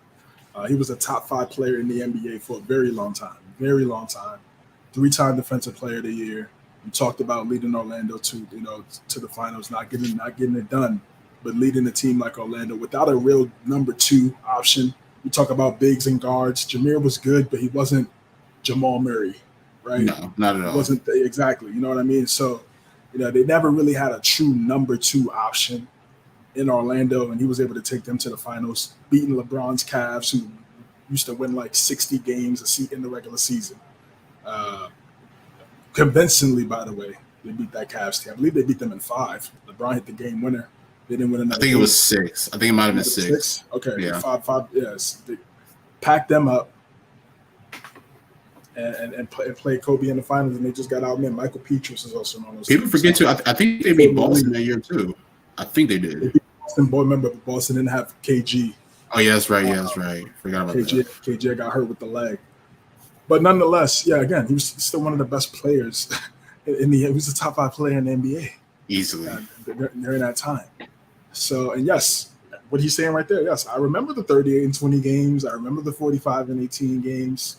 I remember those games. I remember that 45 and 18 game against the Hawks where he went crazy. I remember those games. I do. And he was doing it with all twos. Facts. Which goes to show you could still get busy there in that area of the court. Wasn't a great free throw shooter. No, not a chance. That hurt him. That hurt him a lot. But if you're asking who I'm taking, I'm going with Nikola Jokic, and it's because right again Jokic has Jamal Murray, who's an excellent, excellent basketball player. They don't get to the finals without Jamal Murray. We saw the Denver Nuggets when they didn't have Jamal Murray. They were getting packed up in the first round. So let's just, let's keep it objective. And that's with Jokic winning back-to-back MVPs in both of those seasons. So let's just keep it as objective as possible. He needs Jamal Murray. That's very obvious, right? That's but fact. When you talk about the playmaking, making everyone around you better, I was just watching like a 45 minute highlight tape of Jokic this season, this weekend. It's just a mixed bag of everything, bro. There's threes, post ups, passing, offensive rebound, tip-ins, clutch shots. Just lethal, bro. The 3-level scorer, playmaker. I mean, he's just and the defense this year in the playoffs was something that really surprised me. His lateral quickness, getting back to the spot. He did a great job. He did a great job in this finals. He really wanted that championship. Getting 30, 20, and 10 in the NBA finals is not an easy feat at all. So yeah, like you said, two completely different players, both dominant in their styles, but we seen one style get a championship. Both styles got to the finals, but one style won the finals. And it's really just a matter of what style you prefer. Me personally, I prefer Jokic, and I would have always took Jokic even before I got to the finals, because he just opens up the offense for everyone else on his team. Everyone else gets everybody that's his teammate. They know they're going to get the ball. They know when he gets the basketball, that doesn't mean the basketball stops with him. If you set the right screen for your teammate, if you do the right thing on the court on the weak side, where he has the basketball on the strong side, you might get that skip pass. You might get that extra pass. Like that alone, Especially when he's on the block. Exactly. He makes basketball fun for not just himself, but for everyone around him. And I think because he's not flashy, he's not on social media, he's not dating your favorite celebrity. What I mean? He's a low maintenance guy from Serbia, spends time with his family, and plays basketball at a high level. That's what he is. He's our generation of Tim Duncan. He's this generation's Tim Duncan. That's what he is. Low maintenance guy, doesn't say too much, but when he steps on that court, it's what time it is. You know exactly what time it is. So I'm going with Jokic, but don't get it twisted. Dwight had a valuable role in the Lakers championship in the bubble, guarding Jokic in the Western Conference Finals. Being a body, being a physical presence, still using his athleticism, even at 39 years old, still a great athlete. And he should be in the NBA today. He should have not been playing in Taiwan last year. He should have been on the NBA roster.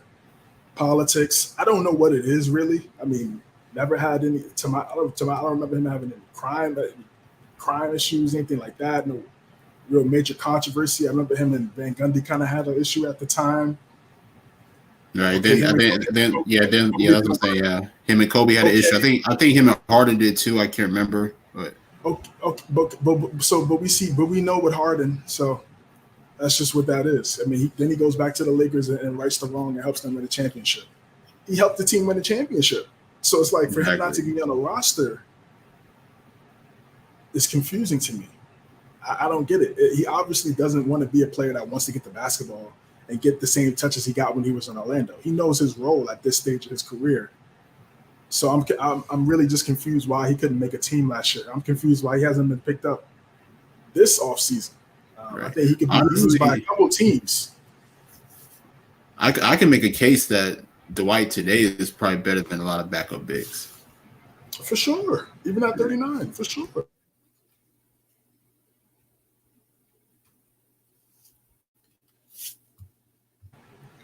So it's a good discussion. It's a good discussion. And both dominated their time, but I would go with Nikola Jokic.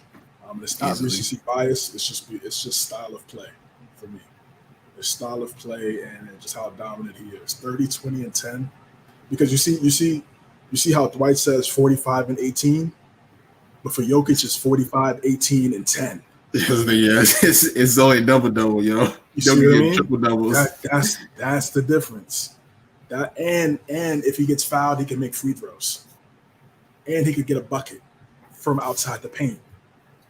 Right, and honestly, I mean that's also a good point too, because I mean I did mention earlier that they both played in two totally different eras, but even if Dwight was in his prime in this era, I don't know if he would be like a great floor spacer, a great 3-point shooter or anything. I mean, even though Dwight has shown that he can knock down threes, but could he knock down 3-pointers at like a 34-35% rate or even higher? I don't know if he would be able to do that in today's NBA. Would never even think about, if I was his coach, I would never even think about him shooting threes.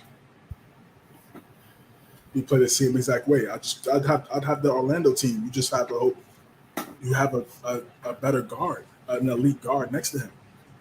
It sucks him and Kobe didn't work out. He was hurt, and then Kobe got hurt. He was dealing with the back injuries, could never really stay healthy. And then Kobe, exerted so much energy in that second half of the season to the point where he blew his Achilles out. And we know the rest. We know the rest is history. So, damn, that, and then the Harden wasn't even MVP Harden yet at that time. No, he wasn't.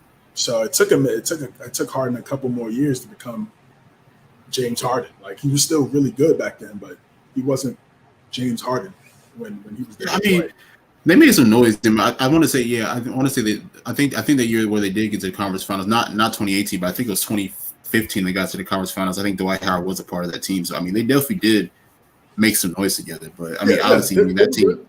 Yeah, I mean, obviously that team was never really going to establish themselves as like true championship contenders.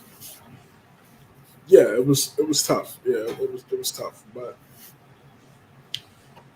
Yeah, man, it's a good discussion, and I just want to tie this one in too because it's in regard to Jokic. Dennis Rodman comes out and says that Larry Bird was playing in this era. He'd be in Europe. That's crazy. You went up against Larry Bird the majority of your career. You used to bake the Pistons. You knew with the Pistons. I don't get it. Honestly, they're similar players to me. Jokic and Larry Bird. Larry Bird, yeah. Bird was a terrific passer. I don't know if people really talk about that part of his game, but he was a great passer. Bird averaged 24, 10, and 6 for his career. He was playing in today's NBA, and they didn't start shooting threes until 1980. He got drafted in 1979. So they weren't thinking about threes back then. So if he was shooting threes in today's era, he averaged a triple-double. I mean, hell, he won 3-point contest, so it should show. Yes, right, exactly. He'd average 30, 10, and 10 easily. He was 6'10". He could do everything. He was exactly what Jokic is today. But at 6'10", get to his spots. Great, solid, really good defender. The last player to win MVP 3 years in a row. I don't know what Rodman is on. Rodman is obviously out of here. Just in regards to everything. Just I'll just leave it at that. He's just out of here. But that quote was crazy to me for him to say Larry Bird be playing in Europe in today's league. So what would you be doing? Like, yeah, I ain't gonna lie, because Dennis Rodman there was really no offense with Dennis Rodman.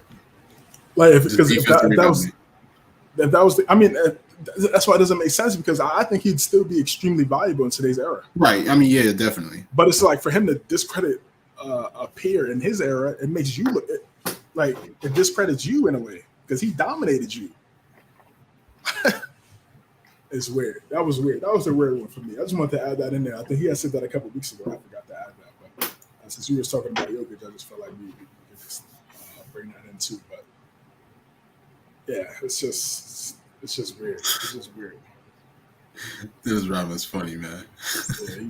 Funny is funny is the right adjective for sure. All right, next topic, the decision. 13 years later. So yesterday was the 13th anniversary of the decision. I think one of the most influential days in NBA history. It created the player empowerment movement in the NBA, gave guys the confidence to go play elsewhere. Yes, you'll face backlash in the beginning, but if you win, everybody will forget. And we got a quote here from LeBron discussing that decision. Look at this picture right here is iconic. This is iconic, bro. Like, it's an iconic picture. I was 25 years old and I wanted to be liked by everybody. I saw that clip earlier, yeah. Oh, we don't have the sound. Oh, that's tough. But yeah. So yeah, where were you when this day happened? And looking back, what's your thoughts overall? It's crazy. I mean, it's crazy that 13 years has even passed by since this day happened. I mean, I remember like it was yesterday. I just remember all day because I mean, even like the days leading up to it, I want to say D-Wade had re-signed, and then maybe like a day later, Bosh ended up signing with Miami. And I just remember both Bosh and D-Wade. They were on ESPN with Stuart Scott, rest in peace, talking about what were the expectations for Miami and everything, and everybody was awaiting that decision. And then I want to say, I think D-Wade, I don't know if it was like a D-Wade documentary, but I know he was on it, and he was basically saying, like, I think like maybe like a day before the decision, he thought LeBron wasn't even going to go to Miami because if people remember, I know it was Miami, obviously it was Cleveland, it was the Knicks, and it was the Bulls, I want to say, obviously teaming up with D Rose out there. So, I mean, honestly, there was a lot on the table for Miami or for LeBron, excuse me. But I think a lot of people expected Miami. I know for a fact that I expected it. So obviously when he came out and said, in this fall, I'm taking my talents to South Beach and joining the Miami Heat, I wasn't necessarily surprised. The backlash of it was crazy. You saw so many videos of people burning his Cleveland jersey, his St. Vincent St. Mary jersey. Like, it was crazy. And then it's crazy. I mean, even like, kind of like going like a little further on. I remember that first game when Miami played in Cleveland and how like what a hostile environment that was for him. Like, that was crazy. I remember that like it was yesterday. But for this decision, LeBron, whenever when LeBron says his quote, I was 25 years old and I wanted to be liked by everybody, you can kind of tell he had that attitude at the time because I don't know if people remember, but there was a commercial that he had. I'm trying to remember. There was a commercial that he had. He was basically, kind of explaining, his decision, saying, what should I do? Should I do this or should I do that? Yeah, it's crazy, man. It's one of the greatest commercials ever. Yeah, it was crazy, but yeah, I mean, I think you can honestly tell that he kind of had that decision, and I mean, obviously, he was young, he was like 6-7 years into the league, so he had that kind of, he kind of had like that playful mentality, so you could tell like LeBron wanted to be liked by everybody, and you could tell, he's a different person today than what he was back then. His mentality is totally different. So, but overall, he did face a lot of backlash for this, but I mean, you got to look at it. 2 championships. I know the first year in Miami, that was, the first year in Miami when they ended up losing to Dallas in the finals, that was definitely a big blow, especially with the way that LeBron played in that series. I think Dallas really got to his head mentally, and they did a really good job of shutting him down. So for him to be able to come back from that, into the next season, really dominating as a number one option, them beating OKC. I know the narrative is OKC was still young, but I mean, look, they still had Kevin Durant, Russell Westbrook, James Harden, Serge Ibaka, and those guys. So, even though that team was relatively young, they were still a legitimate threat. And then, of course, the next year after that, them beating San Antonio, obviously with the infamous Ray Allen shot that happened. I mean, winning 2 championships in 4 years. I think being in Miami really molded LeBron into what he was. I mean, I know that even in past he kind of referred to that as like kind of going to college for 4 years because obviously he didn't go to college. He went straight to the NBA. But for him to play alongside a guy like Dwayne Wade, who won a championship, a few years prior to his arrival, and then of course him playing alongside a lot of veterans like they had Ray Allen, they had guys like Rashard Lewis, they had guys like Mike Miller. A great supporting cast surrounding him. For him to be able to play like alongside guys like that, I think that really molded him into being the player that he is. So when he ended up going back to Cleveland, and you're playing next to guys like Kyrie, you're playing next to guys like Tristan Thompson, J.R. Smith, and these guys. Now you're already established yourself as a champion, so you already know what it takes. So now you're able to rub that off on the other guys. And I feel like that I mean, you can make a case that was possibly what he was missing in those earlier days in Cleveland. So even though he did have a great supporting cast, whether it was Daniel Gibson or Larry Hughes or those guys, I feel like with his lack of championship experience, he wasn't able to elevate himself, possibly be able to lead them to possibly winning a title. So overall, I'm sure LeBron looks at this as a success. I know for a fact that I do. I know that it kind of ended shortly because everybody remembers that when he was saying not 4, not 5, not 6, not 7. So I think everybody had that narrative that he was going to be in Miami for a long time. But at the end of the day, I mean, those 4 years in Miami, I think they were very, very impactful in LeBron's career. I don't know exactly, when he retires, what team you remember him from. Do you remember him in Cleveland? Do you remember him with Miami? Do you remember him in LA? But one thing that you can't knock is, those 4 years in Miami was very crucial to LeBron's career. July 8, 2010, I was in an Xbox Live party with my guys, and we were just talking about. We was watching ESPN, and one of my boys, shout out to Quan, he's a Heat fan. He's a Heat fan, big D Wade fan. And he was like, "Yo, LeBron's gonna go to Miami, bro." And I was like, "Nah, bro. I think he's gonna stay in Cleveland. I think he's gonna stay in Cleveland." And when he did this, he did the ESPN special with Jim Gray, and he said, I was shocked. I was shocked. I couldn't believe it. I thought, because again, this is before these guys really started leaving and going to different teams. So I thought he was going to stay with Cleveland. I think a lot of people weren't a big fan of it because he made it like a whole spectacle. He made it a show and kind of left everybody, waiting, and you had to wait till a certain time to figure out where LeBron James is going to go to the next team. So I think it was more. I think a lot of it had to do with that. If he had just, some people say if he had did it differently, if he had did the decision a little bit differently, maybe things have been there. But either way, he did it his way. It's his career. That's how he wanted to do it. So be it. And I thought the burning of the jerseys was corny. And the reason why, because it's just so hypocritical with fans, because truthfully, if you really think about it, right, a lot of these players, a few years before they got to the league, were making significantly less than the fans. Some of these guys are from the slums, bad neighborhoods, making no money. Facts. They're they're skilled in a certain field, and they were able to put themselves in positions to make millions of dollars. But 5-6 years ago, that wasn't the case.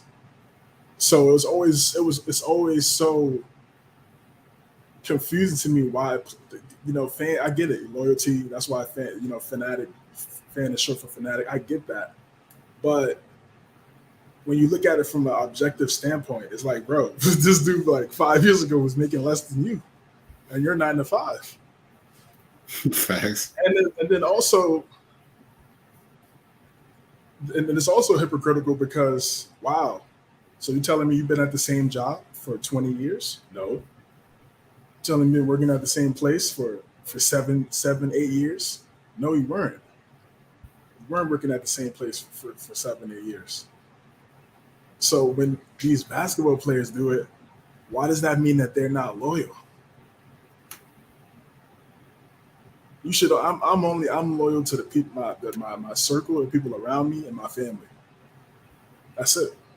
I'm not loyal, and of course, in the job that I'm with, yes, in terms of working hard and doing everything like that. But I'm not super loyal because I know I could get anything can happen. You could get laid off. For these guys' case, you could get cut. You could get traded in any given moment. So I feel like with that fan standpoint with these guys, I feel if they go over the top. They go over the top and start calling these guys names and traitors and quitters. It's just I never really understood. When I was younger, I used to be like, man, that's really that's kind of whack. He left. But then as you get older, once I got in my 20s, and I was just like, bro, what's the difference between me going to this job, me working here, and then going to the next job, as opposed to with these guys? There's no difference. The only difference is they're in the entertainment business, so you see they're more famous. Facts. But from a principle standpoint, it's the same exact thing, bro. It's the same exact thing. So it was just a crazy day. I did think he was going to go to the Knicks for a quick second, but I just had a feeling once once, like you said, once Wade and Bosh kind of locked in to say they were going to go to Miami, I knew LeBron was next. All those guys took significant pay cuts to make it happen. Remember, Spoelstra was like on the hot seat at one I point. remember that, yeah. Pat Riley to come back down to coach, and Pat Riley was like, "Nah, we're keeping Spoelstra." We see how that worked out. That worked wonders, not only for LeBron but for the Heat in general and Spoelstra. Yeah, he's still here. Exactly, still here. That history would have been completely different. Had to connect. Who knows? That could have messed up Spoelstra's confidence. Who knows? That just goes to show how much Pat Riley believed in Coach Spoelstra. First year, they dropped the ball with Miami against Dallas. Second year, they went crazy. they went crazy, man. And wow, 27 in a row. Second most games in a row. The 72 Lakers that year. That was a special run. Then they went up against the Celtics, down 3-2 in Boston. LeBron has one of the greatest games he's ever had in his career, 45-17.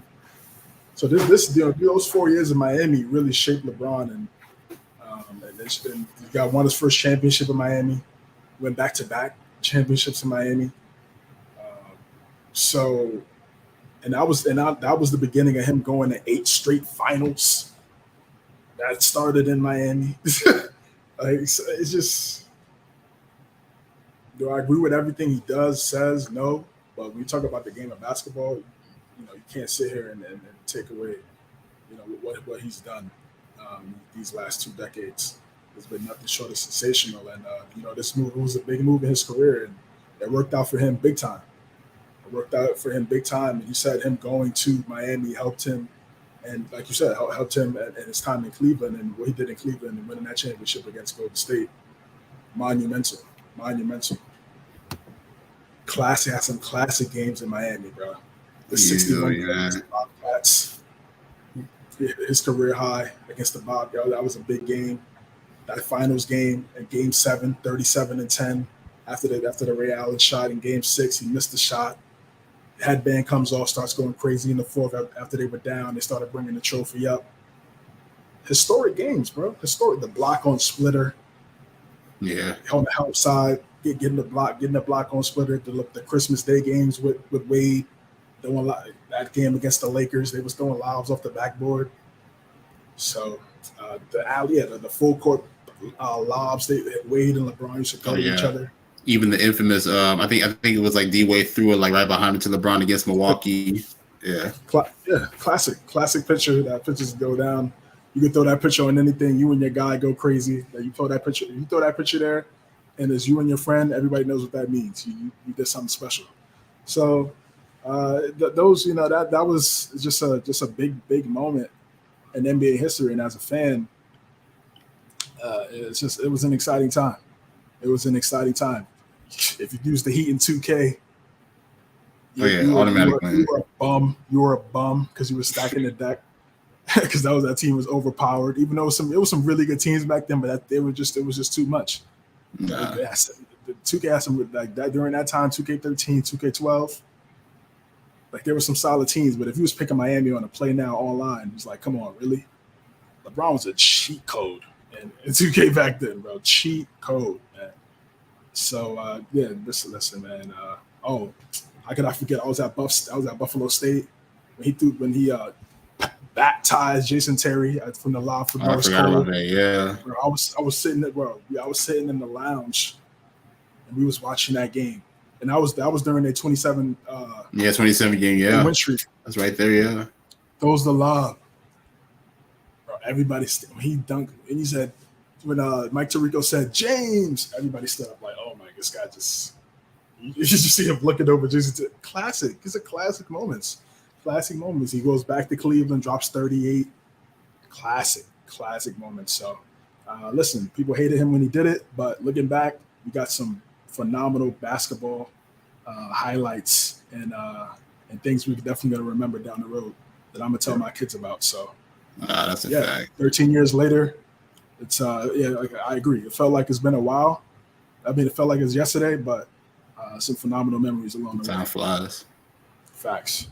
Nah, but I mean, it's so crazy how like you're reflecting back, like a lot of like the top moments in those 4 years, and it's like I think a lot of people may think that it was easy for Miami, but it really wasn't. I mean, outside obviously they lost to Dallas and then they lost to San Antonio in the last year in 2014, but it's like they had to go through Boston. I mean, Boston was aging, but they were still a pretty good team with Paul Pierce, KG, Rondo, and then Ray Allen before he ended up going to Miami. Indiana, they were a young team on the rise. Paul George, David West, Lance Stevenson and those guys. Even Chicago, with Derrick Rose before the injury, they played him in the conference finals. And now that was a really tough team as well. So the journey wasn't really easy for Miami. I mean, obviously, they were superior over everyone, but like they were getting the best against pretty much everybody, especially in those playoff matchups as well. So, I mean, 2 championships in 4 years, I mean, it speaks for itself. But I mean, it was definitely not an easy journey along that way. 2 champions against KD, Westbrook, and Harden, and then Parker, Ginobili, and Duncan. I'm taking that every day, bro. Easily. Compared to getting swept in Cleveland, having J.J. Hickson as your starting power forward. Like, forgot about that. Forgot about that, right? Exactly. So they had Hickson, they had guys like Drew Gooden, those guys. He wasn't winning the championship there, bro. That's crazy. Like honestly, like in today's NBA, that team ain't getting you nowhere. Nowhere. No space. I ain't even trying to diss him, bro. No spacing, nothing. So it's like he had to leave, bro. Dan Gilbert writes the letter and calls him. Oh yeah, so sensitive. That was you're a billionaire and you're crying like that.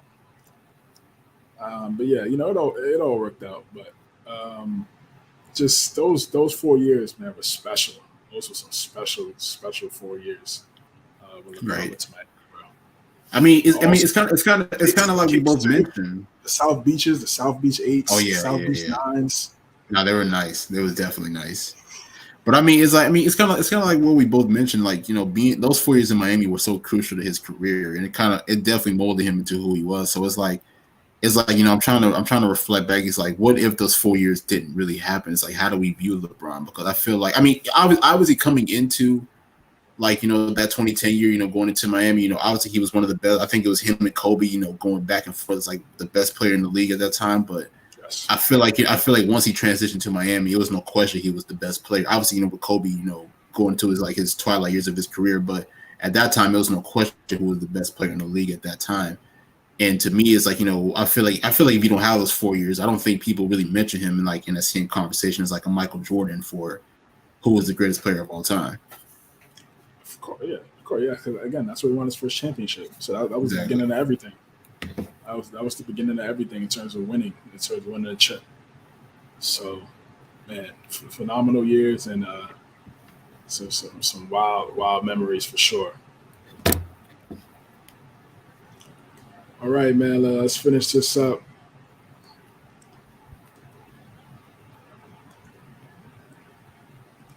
Last topic of the day. Just talked about Kobe a little bit. 2K24 dropped their cover for the game coming out in September. And, since it's 2K24, it's only right to have the greatest player to ever wear 24 rocking the uniform.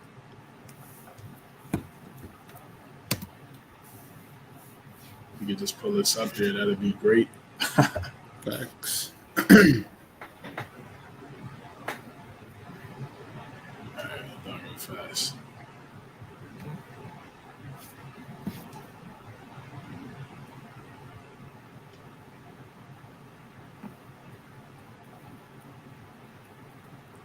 Here we go.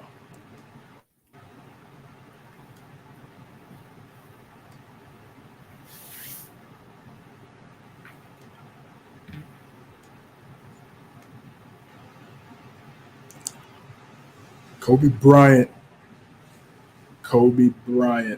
will be the cover athlete for NBA 2K24. You have the Kobe Bryant edition, and then you have the Black Mamba edition. So how for people that kind of casual when it comes to 2K or just not know too much about the game. 2K will have different editions, and with each edition that comes with different perks. Some you get more VC, you get more Gatorade boost, and then you get more incentives depending on the edition that you buy. So they have these two, and they also have the 25th anniversary edition of 2K, which comes with a multitude of things as well. Just wanted to get your thoughts on the news of Kobe Bryant gracing the cover of 2K once again. That was an easy one. You know what I'm saying? I feel like you had to have Kobe as the 2K24 cover. I mean, obviously, with him wearing 24. I know that people always have that debate of which player was better between 8 or 24. In my opinion, it's 24. Not dissing number 8 because I love number 8. That was a younger player, had a lot of energy, a lot of athleticism. I mean, obviously, winning those 3 championships with Shaq was definitely crucial. But obviously, overall, man, it really just resembles, the greatness of Kobe Bryant. 20 years of one franchise, winning 5 championships overall, being one of the greatest scorers of all time. You can't beat that. And then, of course, even off the court, being such a mogul, such an icon to not even just the NBA, but to the rest of the world. Obviously, right before he passed, So I think it was definitely inevitable that they were going to give him that cover. I saw a lot of people kind of hating, and it's why? Because for 23 they had MJ as the legend cover, so it was it's only right to get Kobe Bryant as that too. So, and I'm sure possibly down the line, whenever LeBron retires, they'll make him one as year. They'll make him one as well. I don't know what year it'll be, but I think it's inevitable that LeBron's going to get that same treatment as well. So, I'm definitely happy for this cover. Honestly, I'm kind of considering getting both. I don't really know. I'm kind of trying to choose one or the other, man. But I'll be real, man. This makes me happy. Kobe was my favorite player growing up. Hey, to be able to see this, as a cover, man, it makes me happy. I just want to get to say for LeBron, he'll probably be on the cover his last year in the NBA. They'll probably put him on the cover. That makes sense. I just feel like that makes sense. That's right. Yeah, it's missing just do the LeBron moments. But yeah, this is great. This is great, man. Kobe was on 2K10, 2K17, and now he's going to be on 2K21. And now he's going to be on 2K24. And all those 2Ks are really good. 2K10. 2K10. That might be my favorite one. As crazy as it is. I might still have that in the crib somewhere. I got to check. I got it somewhere too. The graphics are probably crazy, but that's one of my favorite. That's before my career. That's true. Yeah. Everybody was playing the League Online. Drafting guys, drafting players. That was my career back in the day. 2K10 was a great game. There's so many memories on that game, man. So many friendships made, friendships built. 17, same thing. 17 is one of 16 was excellent too, but 16 was dope. 17 was pretty good. One of my favorites for sure. 21 was good. The only problem with 2K21 was guys were cheating with the Cronus device with the aiming, when you was able to aim your shot. I didn't really like 21 that well. Crazy as it is. Yeah, it had its moments, but it was solid. It was solid. And also, that was during the time of the pandemic too. Right. So people were running on that. Yeah, back on 24, man. And again, it just makes the most sense. I knew it was going to happen, especially after they did Jordan last year on 23. Some of the news that's come out so far, crossplay is the big addition to 24. So you got Xbox, right? Yeah, I got Xbox. Yeah. So Series X. I don't, man. I still got to get my Series X, man. It's been hard to get one, but I'm gonna try to get one at least before the game actually comes out. All right, perfect. Because listen, man, we could play now. Both of us can play 2K together now. So I could add you, and we could both play 2K. That'd be great. We could do some MNC streams. Oh yeah, we definitely need that. Michael gonna have to get one too. Yeah, Michael has Xbox as well, so that's perfect. That's just more content for us. No, that's fact. That's a fact. So crossplay is a big deal. We obviously know the console wars between PlayStation and Xbox have been going on for the beginning of time. Exactly. So I'm pretty sure they're going to do some tournaments Xbox versus PlayStation. I mean, they'd be smart if they really want to make real money. That's console wars will definitely. We'll see who has which console has the best 2K players. Uh, that's gonna be fun. That's gonna be fun. They're gonna have Mamba moments where you get to recreate Kobe Bryant's greatest That's gonna moments. be dope. If they, I did it with Jordan this past year. That was pretty fun. Jordan challenges, yeah. Dropping 81 against Toronto. I know that's gonna be. Yeah, they got the 81. They're gonna have the Indiana game too. In the Indiana game. What other games they might have? I don't know. They might have so many games, bro. Yeah, they might have the one against Boston when he won the championship. I don't know. They might have all five. Because Shaq's heavily involved in 2K too. So this is going to be a special. True.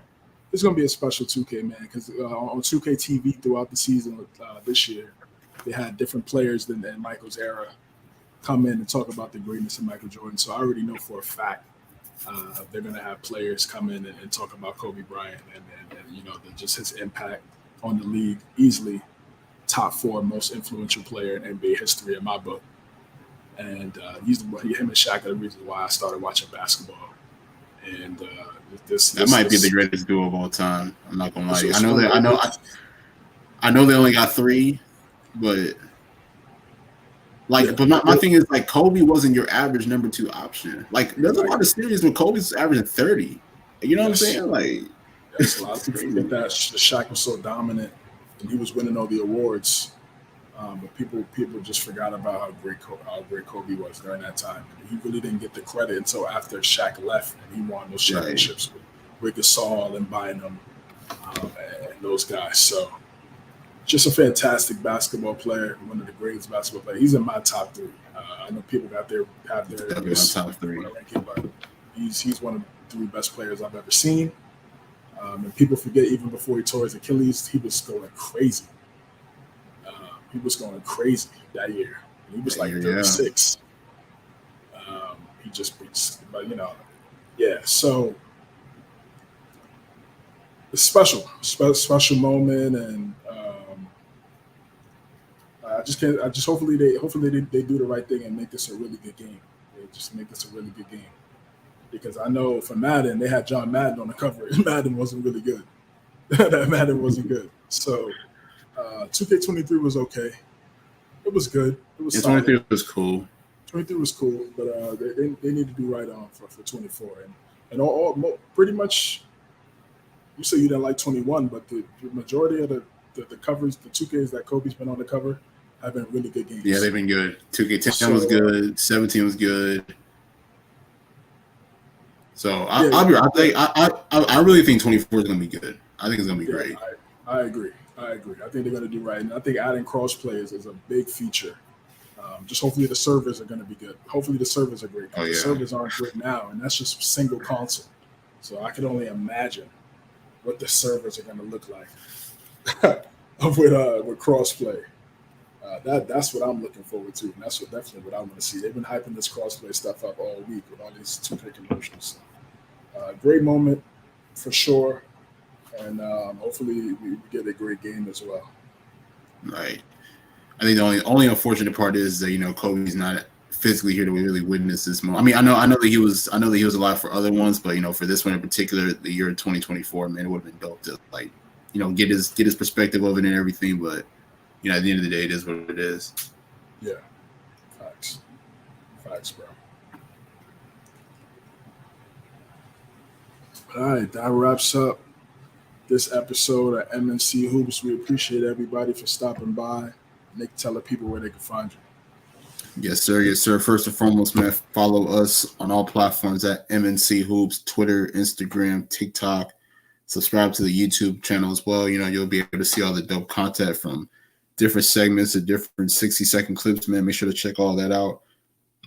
Subscribe to us on all platforms, all podcast platforms per se. Apple, Spotify, you name it, wherever you listen to your podcast, leave us 5-star reviews. I think that we are deserving of that. And that's for myself. Follow me on Twitter and on Instagram and on Threads as well. Shout out to Threads at NickAndreATR. And just be able to check out my link tree in my bio. It'll show you everything from podcasts, articles, you name it. Absolutely. CJames9 _ on Twitter, CJ.James9 on Instagram and on Threads. We'll be making an MNC Hoops page for Threads really soon. Look out for that. We're going to be dropping the same exact content as we do on the Twitter page as well. As soon as they continue to update Threads, we're going to keep pushing out content on that platform as well. So just giving us more opportunities to get noticed and just keep pushing with that. So Threads for CJ.James9 on that YouTube channel, MNC Hoops. Make sure you hit that like button. Make sure you hit that subscribe button, notification bell. Greatly appreciated. Make sure everybody knows what we're doing, man. We're trying to keep this thing going. We're here every single week, every single Sunday, and you're talking about the game that we love. So we appreciate everybody's support, and we'll catch you guys next week. Have a good one. Deuces.